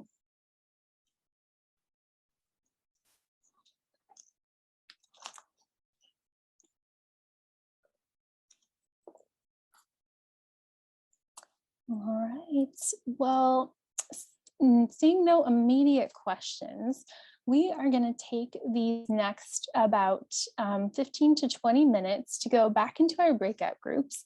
And as you saw through kind of the first part of this content, there are so many opportunities to lift up examples happening in your state, so whether that's producers' stories to tell, whether that's kind of demonstrating relationships between producers and school food service, whether that's bringing up harvest of the month in your state or some of those events or other opportunities for producers. And so we're going to spend some time in our groups reflecting on what are those things happening in our states that we would want to make sure that we center and uplift in our trainings. What producers do we want to invite? What stories do we want to tell? What resources do we want to share? So we are going to break into our teams for the next about 15 minutes, and your facilitators are going to help you walk you through jam boards again, jam boards 6 and 7, to talk about making your work local and what you want to feature. So I think that we are ready to roll into our groups. As we transition, please feel free to stretch, grab some water, continue to take care of yourself before you pop into your group. Well, I guess I'm going to take the floor here. Welcome back, y'all. This is Robert from calling in from Texas. Our office is in San Antonio. I'm with the NCAT Southwest office. I don't live in San Antonio, right? I live in a little town north of San Antonio, and I apologize because right now we're having a real violent thunderstorm. So if I get knocked off, I apologize. I think Tammy will be able to, will take over. But anyway, we're going to go into Module 2, and you're going to see how similar Module 2 is to Module 1, and then you'll see that same similarity across all 4 modules. The idea was to try to create a platform to present the information, and then of course address different content. So I'm gonna stop my video and I'm gonna share my screen. See if I can do this. And I'm gonna go to a PowerPoint. Can y'all all see that? Yes? Okay, good. All right, so let's get into Module 2.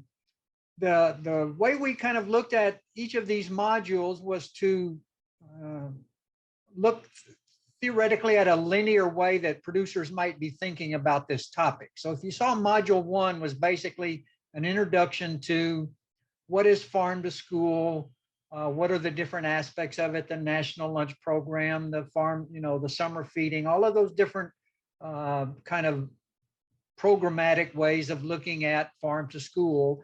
And so we looked at Module 2 thinking that, all right, we've kind of piqued the interest of a producer. He or she is sitting back at this training and saying, okay, I could do that. That's of interest to me.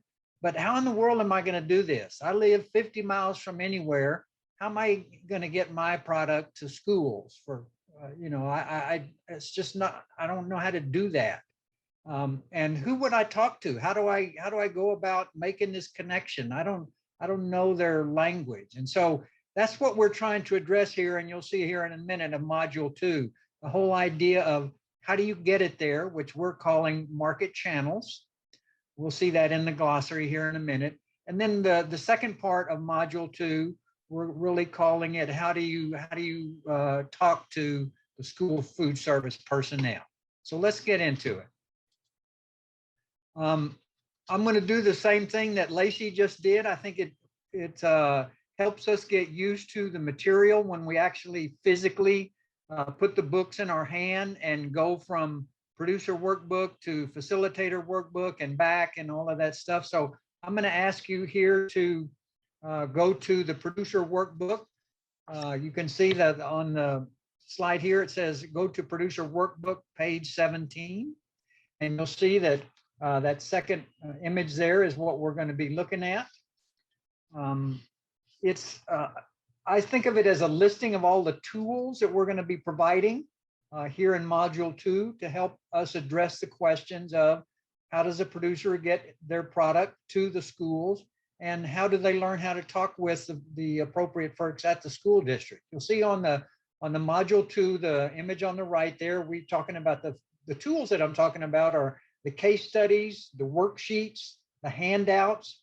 And if you'll read that text, it's kind of in the middle between the 2 boxes there. I think it's important for us to look at. Now, remember, this is the producer workbook. We're assuming that the people reading this book are producers. So we've written this in second person phrasing. You'll see that all through this workbook.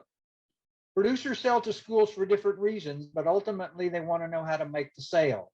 By the end of this module, you, meaning the producer reading this, you should have the information needed to assess your operational capacity to meet the standards for various marketing channels. That's what we're trying to do here in Module 2. All right, let's go to the next slide. Slide 3. Let's go to page 13 of the Facilitator Guide, if we might. And let's just look again, how you can see how this breakdown or this platform of the information is very similar to Module 1. You can see that we have broken it down into 2 separate pieces. we're estimating that the way that we've structured the material here will take about 2 hours if you do it the same way we have it structured here. And again, I know we keep reiterating this, but all of this is a guidebook. It's not a rule book. And so all of this can be customized. But you can see we talk about going across the top where it says the training topic and duration, learning objectives. This is what we want the producers to learn. The concepts, the core concepts and the content. I think it would help us to read all of that, and then the training activities. Of course, we're all cognizant of the fact that adults learn better some ways, or they learn different typically than children. And so a lot of the way that we've structured our activities throughout this whole module 1 through 4, we're trying to anticipate that this would be the ways that adults would be interested in hearing concepts and then really taking some localized examples of them and saying, oh yeah, I get that. I see what you're talking about. So that's how we're going from learning objectives to concepts to activities. And you can see how that's broken down in module 2. We've got 2 separate parts, so to speak. We got part A, where we're going to talk about marketing channels. How does your product get there? And then selling to school districts. Who do you talk to and how do you talk to them? All right, and so on the 4th slide here, you can see we're going to go back to the facilitator guide on page 46 and 47. I'd ask you please to do that. Let's look at page 46.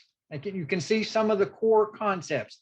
Again, the idea here is we're going to try to help the producers almost learn a new language. We want them to be fluent in farm. You can see some of the phrases here: food supply chain, distributor, wholesale marketing practice, on-farm food safety basics, product standards, school procurement process. All of those are phrases that we're going to get. We're going to keep repeating them and keep repeating them. That's the way typically us old folks anyway, that's the way we learn, is just to hear it a number of times. And so we're trying to help them become more fluent in how do you do farm to school. Going over to page 47, you can see some more of the key terms. Most of these terms, the producers will have an idea of what we're talking about. It's just that they may not have used this particular phraseology before. You know, let's look at this third one here, an intermediary. That's kind of a strange sounding word, but when you say, well, I'm just talking about a wholesaler, they're going to say, oh, I get it. I know what a wholesaler is. And so that's some of the same thing with aggregator. They might not really know what you're talking about. And then you're going to say, oh, well, it's a wholesaler who brings product together from more than one producer and then sells it. Oh, okay, I get it. I know what an aggregator is. And so that's what we're trying to do here with looking at the glossary. If you might go to page 105, you can see a whole list of the terms. And as Lacey mentioned earlier, you can see the list of acronyms at the end. I'm sure that y'all have your own collection of acronyms that you use all the time. We at NCAT, we certainly do. We do a lot of contracting with USDA, so we're very familiar with all that acronym soup that goes along with dealing with USDA. But if you look at page 105, you can just see a couple of the phrases that I think are interesting. Let's look at collective purchasing. That's one that the producers might not really be too much aware of. Here in Texas, I'll say that it is kind of an important way of doing purchasing in farm to school. There's a lot of collective purchasing groupings that take place here in Texas. And you'll see that it's utilized when school districts participate in state and regional purchasing cooperatives. I don't know about other states, but again, here in Texas, there's a number of those that exist. And so we felt like it's important for that to be brought to their mind. Again, we're trying to open their mind and broaden their perspective to try to see how they can imagine themselves as fitting into this equation of farm to school. Enterprise budget, that's one that's of particular interest to us as NCAT staff, because we work with producers all day, every day, typically. And enterprise budgets, as you can see, the definition here, a listing of estimated income and expenses associated with a specific enterprise to estimate its profitability. As we get into particularly module 4, we're going to have one of my coworkers talk in depth about enterprise budgets, but it's a tool that we want to show to producers that it's a way to help them figure out how much does it really cost them to produce a given product. The last thing that any of us wants to do is to get a producer involved in a contract with a school district in which he or she is going to lose money. We're not doing any favors to anybody by doing that. And so one of the ways, can y'all still hear me? Yeah, one of the ways that we try to hope to avoid that situation is to assist the producers in creating these enterprise budgets for all the products that they think they want to sell to schools. Again, so they'll know when is it appropriate to make a bid and when is it not appropriate to make a bid. All right, so let's go to the next slide. All right, so again, the learning objectives, this is what we are going to keep reiterating back to the producers. We want to help you, again, you, the producer, identify the best market channels. We're going to talk about what that means in a minute. We're going to ask you to, or we're going to help you understand how to read and respond to solicitations. That's pretty difficult. That's difficult for most everybody, not only producers. Understand how to meet vendor requirements. We'll talk about those, some of those in a minute. Understand how to approach and communicate with school buyers. That's a very much a interpersonal communication set of skills. It's I won't say it's the opposite of being a good producer, but it's certainly not something that a lot of producers that we work with really say they are really good at, is how to go talk with strangers and learn how to understand where it is they're coming from and figure out how to make that a good match between what they have and what the school buyer might need. All right, so let's look at detail then in module 2 in section A. Let's take 2 minutes here. Again, as Lacey mentioned in module 1, we're suggesting that one of the things you might be able to do with the producers here with this content is create a Jeopardy board. You'll notice that the category names there are some of the phrases that we want the producers to become comfortable using. So you could see, for example, let's take market channels for 300.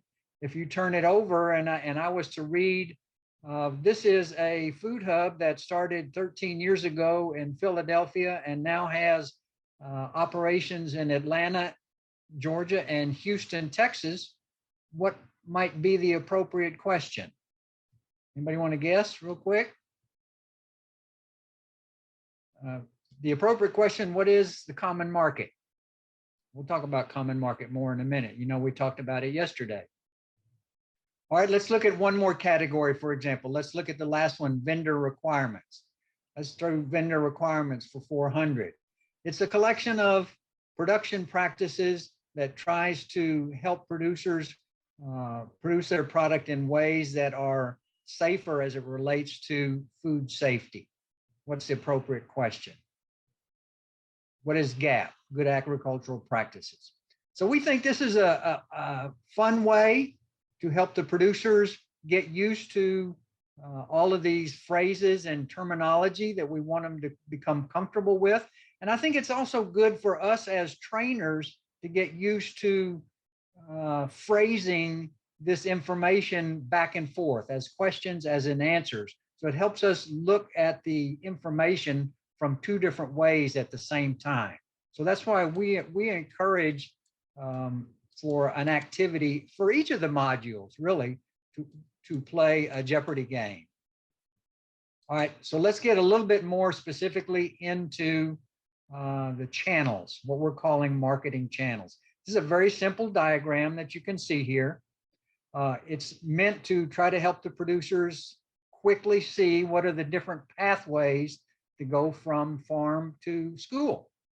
And we can see that there's at least three ways of getting there, and sometimes more, because you might go one way with a given product and go a different pathway with another product. We certainly want to keep that in the producer's mind, that it's not always just the same way. Even though the products may come from the same farm, they may sell some of them directly to the school and some of them through an intermediated channel. That's quite all right. And so let's look here at a little bit more detail of those slides. And so here we want to talk about what are the different kinds of intermediated market channels and what are the differences. Let's talk a little bit about the scenario. Local retail outlets, that's one that most of us might not think about as a real option. And I will say, in my experience, working farm to school for many years that I have and working with producers, it's not very often that local retail outlets get involved in farm to school. It's typically, or from my experience, it's in very small communities where the local retailer is typically the only place where there's any sort of infrastructure that could be used by local producers. And so what might happen is that a producer would take his or her stuff off the farm, bring it to the local grocery store, store it in the cooler, and then the school system would come pick it up, or the local retailer would go deliver it. And typically, again, it's a very small rural area where there's only one grade school, one junior high, and one high school, and one commissary delivery point, and that's what happens. And so, but it is a realistic thing that happens in small areas. So we want to make sure that we put that into a producer's mind that are actually operating in rural areas. Certainly, producers that live and have their farms in rural areas, the most likely, the nearest candidate for them to sell their stuff to would be their own school district. So I always ask producers right straight away, have you ever thought about selling to your local school? How cool would that be to sell your stuff into the school where your kids go? And I know that would motivate a lot of producers. The next example is regional aggregators and food hubs. We talked about a food hub yesterday for all of y'all who saw that presentation by Common Market and Augustus Ranch. There are certainly now hundreds of food hubs that have come into existence over the last 10, 12 years. A number of them do a really good job in farm to school. We'll talk about identifying them here in a minute and making sure that the producers are aware of who's around geographically close to them. Value-added processors, again, here in Texas, there's a number of value-added processors that sell their stuff into schools.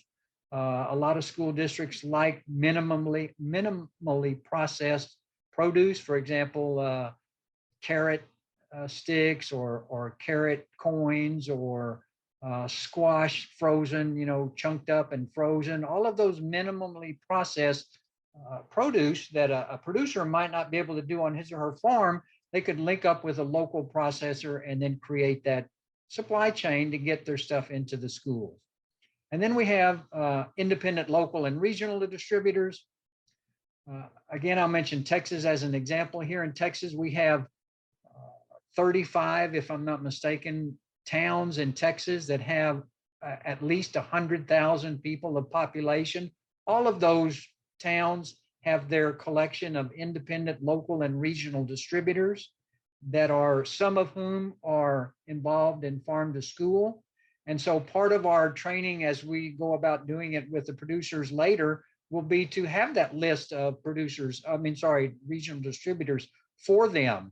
Have a list that where they are, what school districts they work with, all of those things where we can help them make those connections. And so those are all the different kinds of intermediated market channels that exist. Whoops, I'm sorry, I skipped a slide. One of the things that we like to try to highlight, being NCAT and working typically with mostly small scale and mid-scale producers, is food hubs. And so I want to try to, if I can make this work, do a a food hub. It's not working here. Hold on. Let's see if can all of y'all see that? Oops, I bet I didn't share this. I apologize. I didn't share the sound. I have to go back and try that again.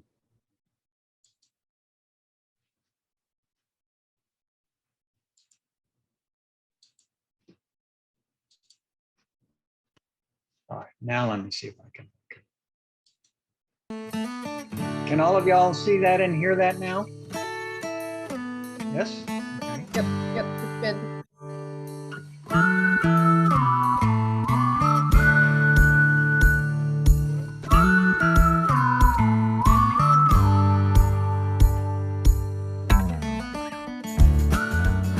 We have a roster of producers that we work with. Those producers are primarily within a 50-mile radius of us here in Brattleboro, but the more time goes on, the more that we're able to bring in some producers and some special products from a little bit farther afield.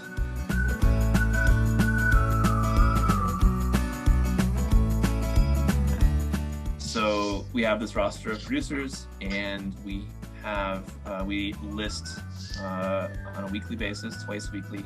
We offer their products to our customers through a web portal, an e-commerce site, essentially. When they do order from us through the website or any other way that we then enter into our web platform, that delivery is made as a unit on a set delivery day, up to twice a week right now, and the customer is invoiced for that order as a unit. So no matter how many producers they're buying from at once, they're getting one invoice.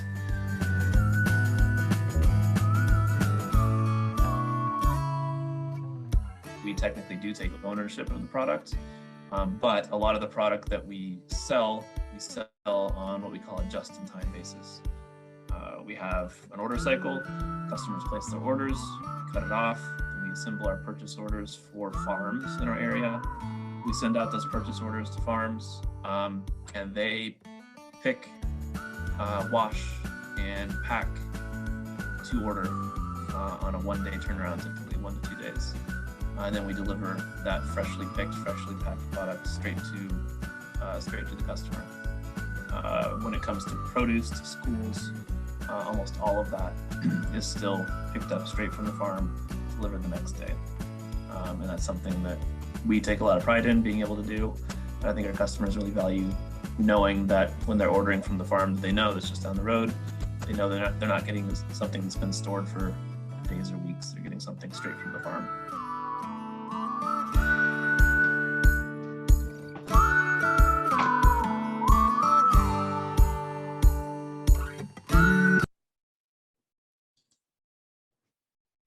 Okay, can y'all see my slides now? That's just a quick video of a food hub way up in the Northeast, but you can see they talked about they're in the farm to school business, and they are certainly an aggregator of local product. Another activity that we suggest that you might get involved with at your producer training is when you start talking about food hubs, you use the national USDA AMS food hub list. I will put a couple of disclaimers on this. It is a list that AMS does put on their webpage, but they really rely on individual food hubs to list themselves. And so I will say for Texas listings, it's not very accurate. So I would encourage you, if you're going to use this tool in your training, to make sure that it's accurate for your state. And you might even try to get some of the food hubs, if you see a food hub that's not listed in your state, to try to get them to join before a producer training. So this would be accurate. But it is a quick tool that I think it's important for producers to know that's available, so they know that if they're interested, when they're back at the farm and they're just contemplating what are they going to do for the next season, are there any food hubs that they might sell to, they know that this tool is there that they could possibly go look at. So again, you can see the link down on that slide, it is a list that's maintained by the Ag Marketing Service. Still going into a little bit more detail on other aggregators. Here's a great opportunity to have a listing of all the local regional distributors that are appropriate for the training that you're given. If it's a statewide training, then you would list them all. Again, in Texas, we'll probably be doing a lot of trainings that are regional.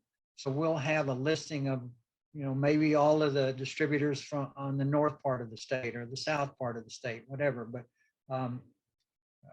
you try to really make your list work for the geographic area of the producers you're dealing with. And when you talk about the national wholesale distributors, again, it's good to have a list.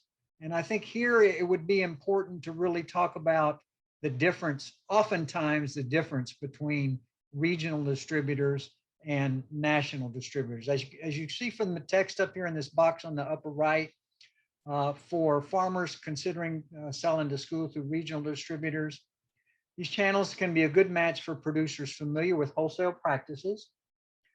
They do actually source from small and diversified farms. I know a number of wholesalers here in Texas that do indeed source from small farmers. Now, again, although this is kind of small print here, but important considerations to include for the producers is you got to understand the concept of forward contracting. You might have to have a food safety plan. You have to have product quality and post-harvest handling practices and oftentimes certifications. And you have to have some contingency plans. So it's important that we show producers all the different options and that we talk to them about some of the differences. And now let's talk about another path that we're talking about, direct to school supply chains. Again, as you get into that concept of what is a direct to school supply chain, we can see there's even a little bit more nuance than a lot of people might normally think of. A lot of people, when you hear that term direct to school supply chain, they think of, well, that's just a producer taking his stuff to school. Well, that is certainly an example of it, but there are also other ways that tend to work in, again, smaller, more rural school districts. I do know a number of farmers markets that serve as pickup points, again, typically for small school districts that want to buy local seasonal stuff that's often really a signature item for a given area. There's a small town south of San Antonio called Poteet. It has a very unique, very short strawberry season. That's when you talk about Poteet strawberries, everybody in Central and South Texas knows about them. And a number of the school districts in April and May, when the Poteet strawberries are in season, will actually use them. And they'll pick them up at the farmer's market in Poteet. And so I know that does actually happen. And I'm sure that each of y'all in your states, if you were to think about it, there's probably that scenario that takes place. CSAs, there is opportunity for schools to become a CSA drop-off site, or a farmer could use his or her CSA route to make deliveries to schools. Again, it doesn't happen often, but I won't say that it never happens. So there are a little bit more nuance available when you think about direct to school supply chains, other than just a farmer dropping off stuff to the school. I mentioned earlier, I read the definition of a collective purchasing model from the glossary. I want to do bring it up again. It is possibly a direct to school supply chain option. And you can see from that box over here on the right, they can potentially establish themselves as approved supplier, so they can access multiple school markets. Here in Texas, we call them independent school districts, multiple school markets through a process that's a collective purchasing model.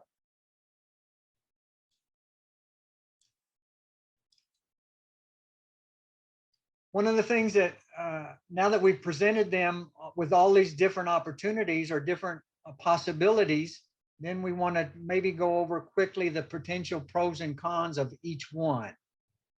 Direct to school, for example, I won't read all of this, but for farmers who really want to maintain a brand recognition or they want to maintain their brand, this is possibly a way of doing it, where they say this is Farmer John's tomatoes or Poteet strawberries, using the example I just did. Another thing that's important, particularly for fruit and vegetable folks, is that this selling to local school districts or school districts that are close to you offers a potential market for lower grade products. This is where the collaboration between child nutrition directors, dietitians, and the farmers themselves really are going to have to come together to talk about how do you do that. But it's an opportunity that I think we should really highlight, particularly to fruit and vegetable folks, is that school districts, since they're going to use the product very quickly and they're not typically they don't really care about the cosmetics, it's an opportunity for school food service directors to spec product that's not necessarily USDA #1 grade and allow farmers to get into that selling of number twos or something less than #1 grade. And that way the farmer can continue to sell his or her #1 product to retailers or restaurants and still sell his fresh, wonderful, highly nutritious stuff to schools, and everybody wins. And this is an activity that we are saying after all of this discussion, let's ask farmers, producers to really think about this. Let's look at it all in one page through different lenses. We got the 3 different options. We got the direct to school, we got the intermediated, including food hubs, and then we have also maybe the wholesale and the broadline distributor. Let's look at how we might rank each of these through these different lenses of profit margin, time investment, equipment needed, packing infrastructure, all of these insurance certification requirements, back to vendor requirements, time spent marketing. We want the producer to really fill in these blanks, not with a number in a sense of an absolute number, but a ranking. Let's take this first lens, the profit margin. We're suggesting here that a ranking of 1 would be the highest potential profit margin, and then a lesser or a higher number would be a less ranking. So what might be an example of direct to school profit margin? I would say typically that would be the 1. That would be the really gold standard of a farmer taking his or her stuff directly to a school. That's going to be the highest potential profit margin. And so I would, although it may not be for every producer, I would say typically producers will put a 1 here. And as you go across intermediated food hubs, that might be a 2 or a 3. And then a wholesaler, a broadline distributor might be a 3 or a 4. And so you can see how this activity would really help crystallize to the producer.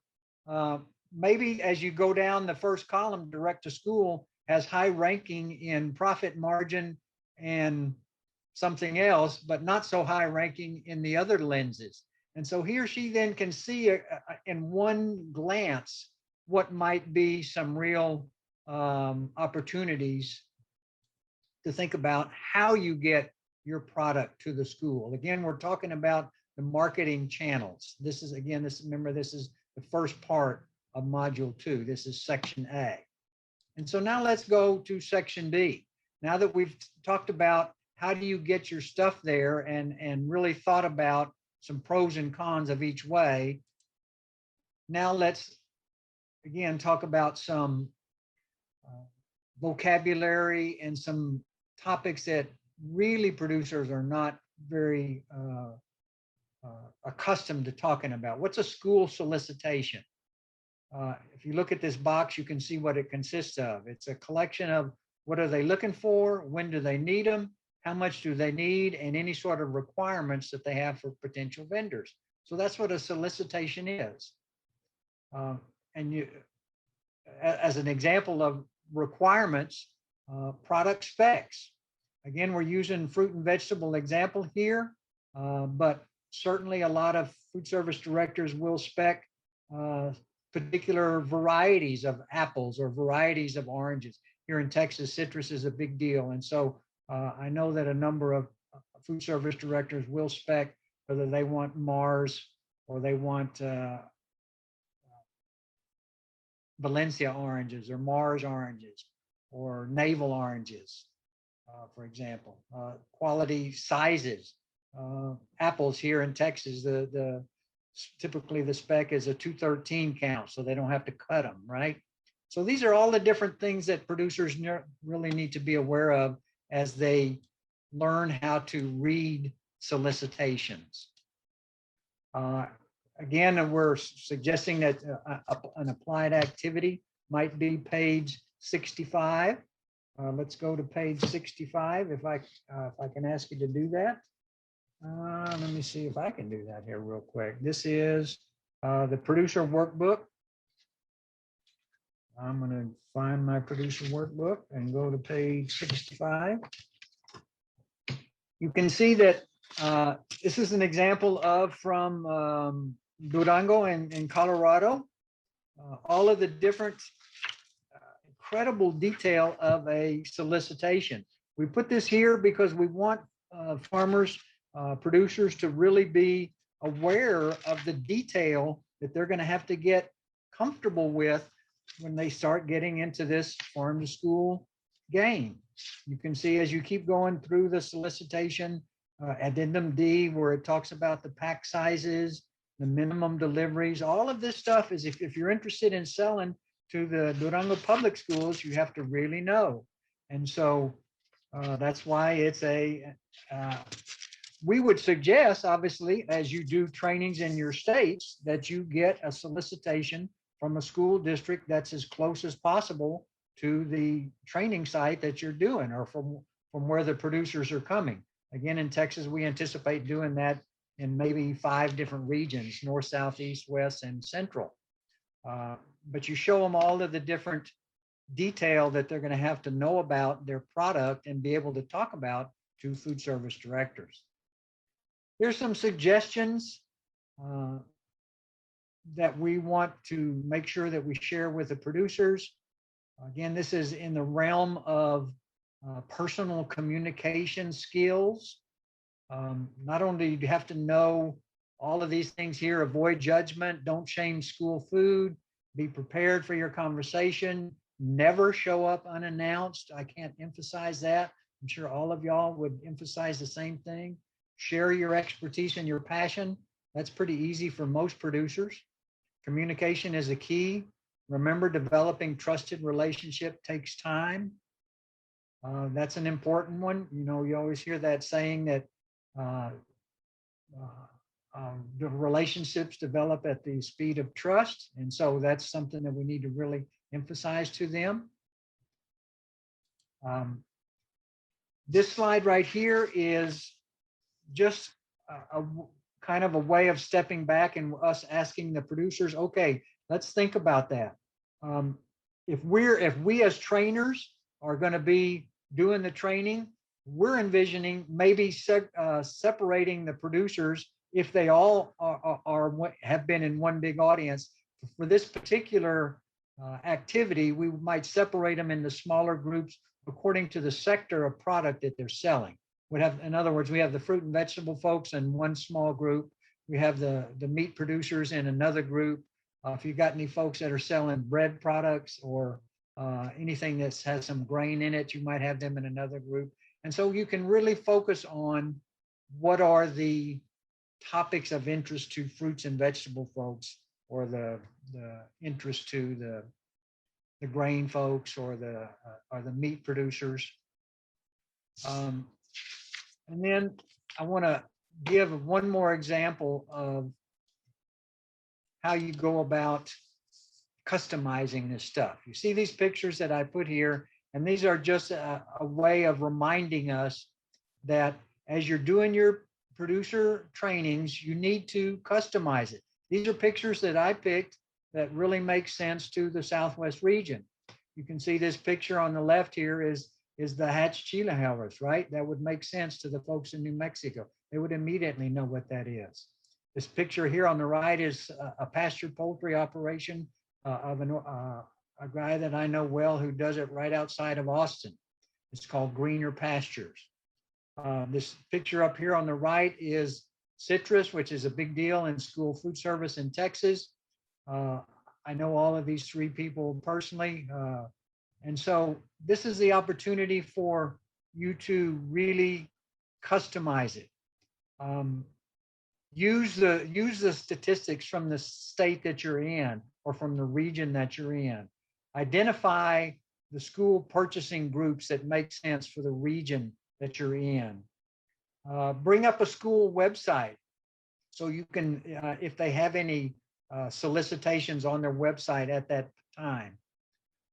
Include state level requirements for vendors selling to school districts. Here in Texas, it's interesting, it's a requirement that really has almost nothing to do with school or being a farm or whatever. But in Texas, you can't sell to schools or you can't sell to a public entity if you owe child support payments. So you got to be careful. You got to let the producers know that.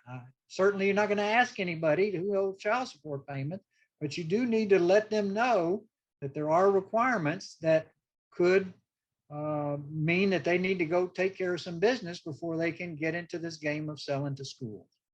And then, of course, the last thing that I would say that maybe you might want to put on these opportunities for regionalization is indicate any local programs that support school marketing. Here in Texas, we have a program by the Department of Ag that's called Go Texan. Within their efforts, they also have I'm going to get out of this real quick, and I'm going to go. Can y'all see this Farm Fresh Initiative page that I put up? This is the webpage of the Texas Department of Agriculture. That is their major effort in farm to school. They have dedicated staff. They have many events that they do year round. You can see on this column here on the left, all of the different ways that they're trying to promote this farm to school effort. They do have a Farm Fresh network of producers. I'm going to click on it real quick and see if I can get it to move. And you can see that they have find local producers. They have some videos of producers.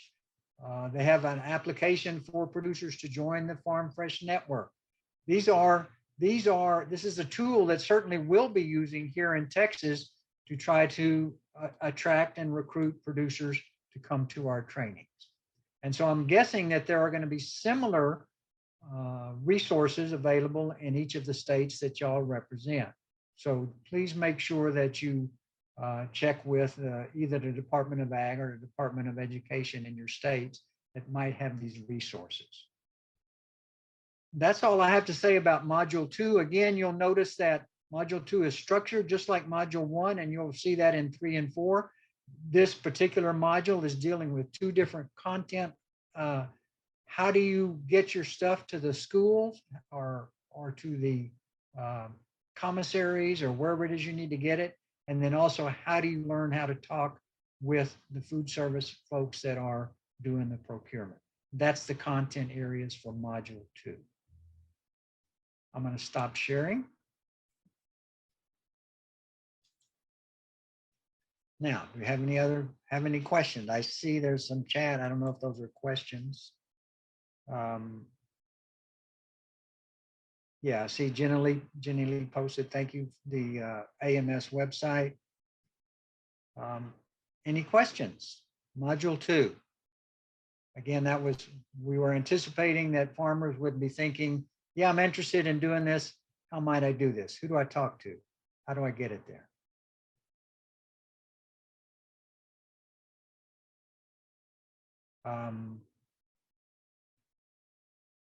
Okay. Tomas, are you going to take the floor from me?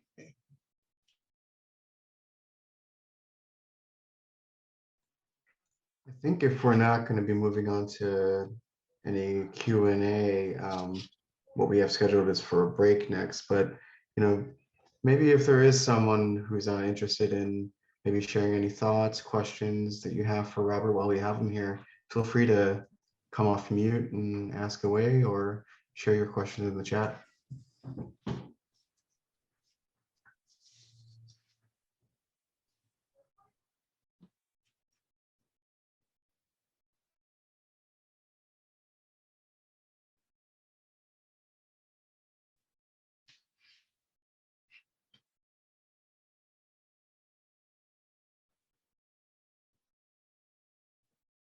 We realize this is a lot of information to try to think about all at one time. We're throwing a lot at you, a lot of different modules, a lot of different phraseology, a lot of different learning objectives.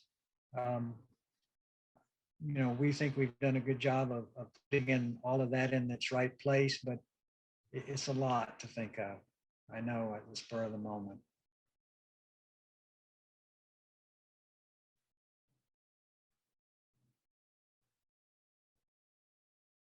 So maybe we'll go to break, Tomas. Yeah, well, if there's no other questions right now, certainly feel free to think of them. You can ask them later. Robert will be available to us for the whole workshop, so we'll be able to revisit this topic some other time in the future. But for now, we're going to head on a break. Let's see, how about we convene back at 2:50 Mountain Time? So a little over 10 minutes. 2:50 Mountain Time. How's that? And 3:50 Central Time too. I'll put that in the chat. Great, great. All right, folks. See you then. All right, welcome back, everybody. We are launching into some of the last parts of our day together. And for this last section, we're going to go back into our breakout groups. And this is really an opportunity to bring together what you've been talking about, bring together what you've been hearing, and kind of the work that you've already been doing in your groups. And you're going to be, again, working in your Jamboards, but you're going to be working on versions of those trainer action plans that Jenny Lee talked through yesterday. So if you remember those components of the trainer action plan where we had kind of our checklist in the different areas of planning a training, and then our action plan component that helps us identify what steps we need to take to move forward in that component of the action plan, what resources we need, and who we need to be involved. So we're going to be working around two areas of the trainer action plan. One is the building your training team, so you can take a look back or remember back to the folks you identified yesterday as other folks you might want to bring in to work within this training and help support this training. So what steps do you need to take in that continuation of building your training team and also making it local? So I know the group I was in, and I'm sure everyone else had great ideas about case studies, resources, ideas around how to make this local. And so thinking a little bit more about what actions are needed to move forward on that customization of this resource for your state. So we are going to break into our groups, and we've got about 25 minutes, and your facilitators will help move you through those Jamboards 8 through 11. I think we are ready to head out. Carlos. All right. Well, yeah, I hope these breakout sessions today were productive and beneficial. Again, we would love to hear from you all state by state regarding maybe some of the policies or programs or events that you may want to uplift. So what I'll do is just go state by state again, and someone from each state can speak up and share some of the things that they have planned. So we can start with Arizona.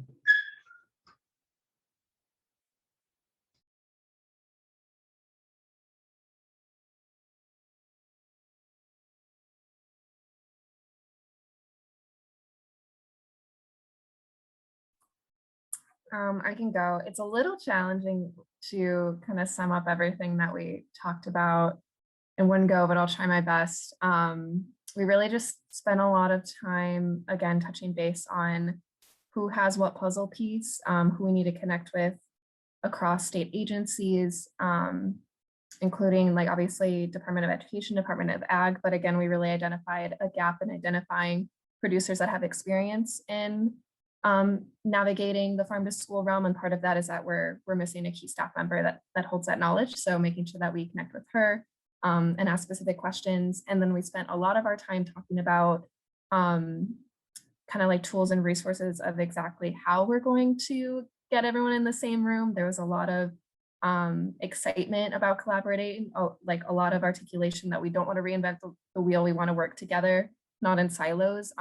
But the question is really, how do we do that? So we talked about figuring out how to standardize communication channels and got an amazing suggestion of a tool that we might be able to try out after this, which is exciting. You know, establishing consistent meeting times, and again, just making sure we're reaching out to everyone that we think would fit in this model, and moving forward from there. Great, thank you. All right, how about Oklahoma?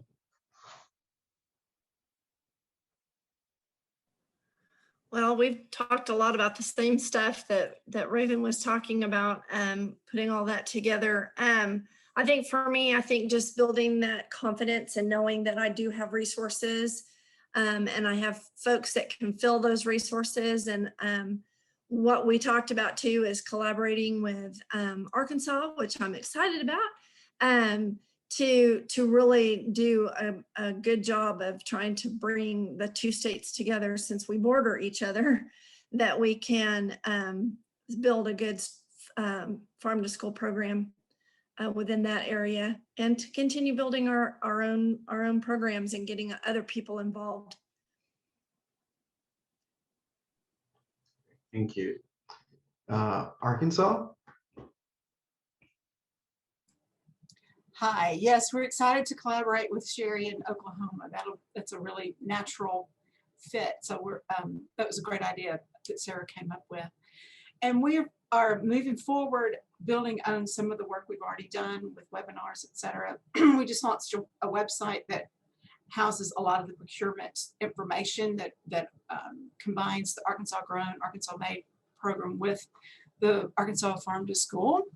So we're in the process of launching that final within the next couple of weeks. And we've already touched base with Extension on a possible collaboration meeting after harvest season in the northwest part of the state, and would include the procurement, the farm to school procurement information we're learning in this curriculum as well.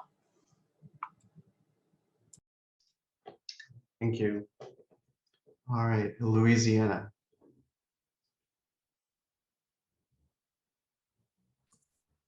Hi, so I guess Louisiana today, we just talked about, you know, where we are and where we're going, just, you know, building on what we already have.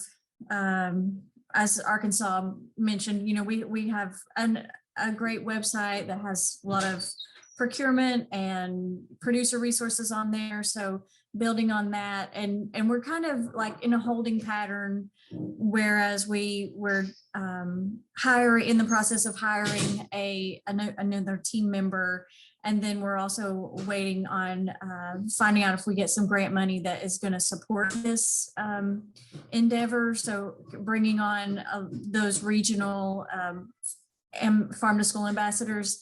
So we're waiting to see how our training is going to look, and then beyond that, we really need to touch base with a lot of the partners in our state. So I think we have a good plan, and hopefully we'll find out soon if we can hire some ambassadors. Thank you. All right, Texas. Hi everyone, Crystal Haney here with the Texas Department of Agriculture.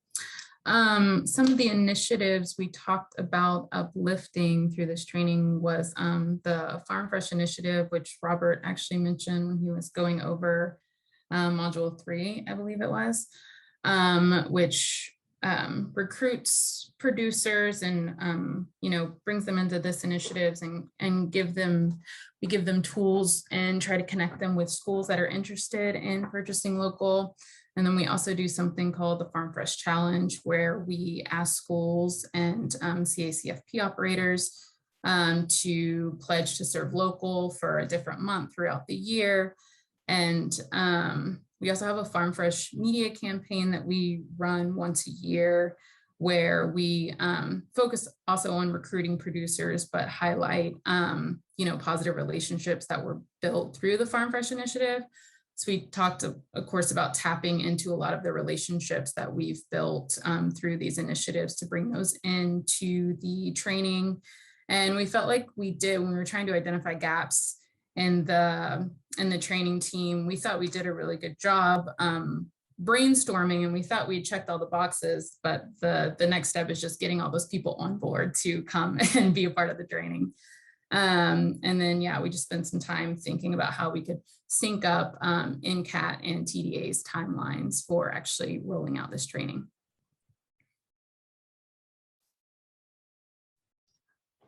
Thank you. And lastly, Utah. So I'll go for Utah. So today we've kind of been doing a lot of discussion of how much resources that we have in our state. There's our farm to fork is still kind of small in our state, and so how do we kind of open that up to bigger opportunities and getting that more available across the state. And so we talked about some of the other entities that we could definitely collaborate with. I work with Extension, and so getting more of Extension involved. We do have some involvement, but I see it as very small, and the interest is a little small. And then talking about getting Utah Department of Agriculture more heavily involved, and so just kind of building, I guess, stronger collaborations is what we were discussing a lot, and then piloting projects in I guess piloting programs based off of the specific areas. So doing small programs in smaller areas, and not necessarily keeping it very regional or like statewide, but they're specialized specific to the areas and their needs is kind of what we were discussing. Thank you so much. All right, well, tomorrow we'll continue to build on the module learning process and take deeper dives into modules 3 and 4, and of course to allow for some more time for all state teams to break out and continue thought partnership and brainstorming. So that's what we have in store for tomorrow. Please join us again. Thank you so much for your time today, and have a good evening.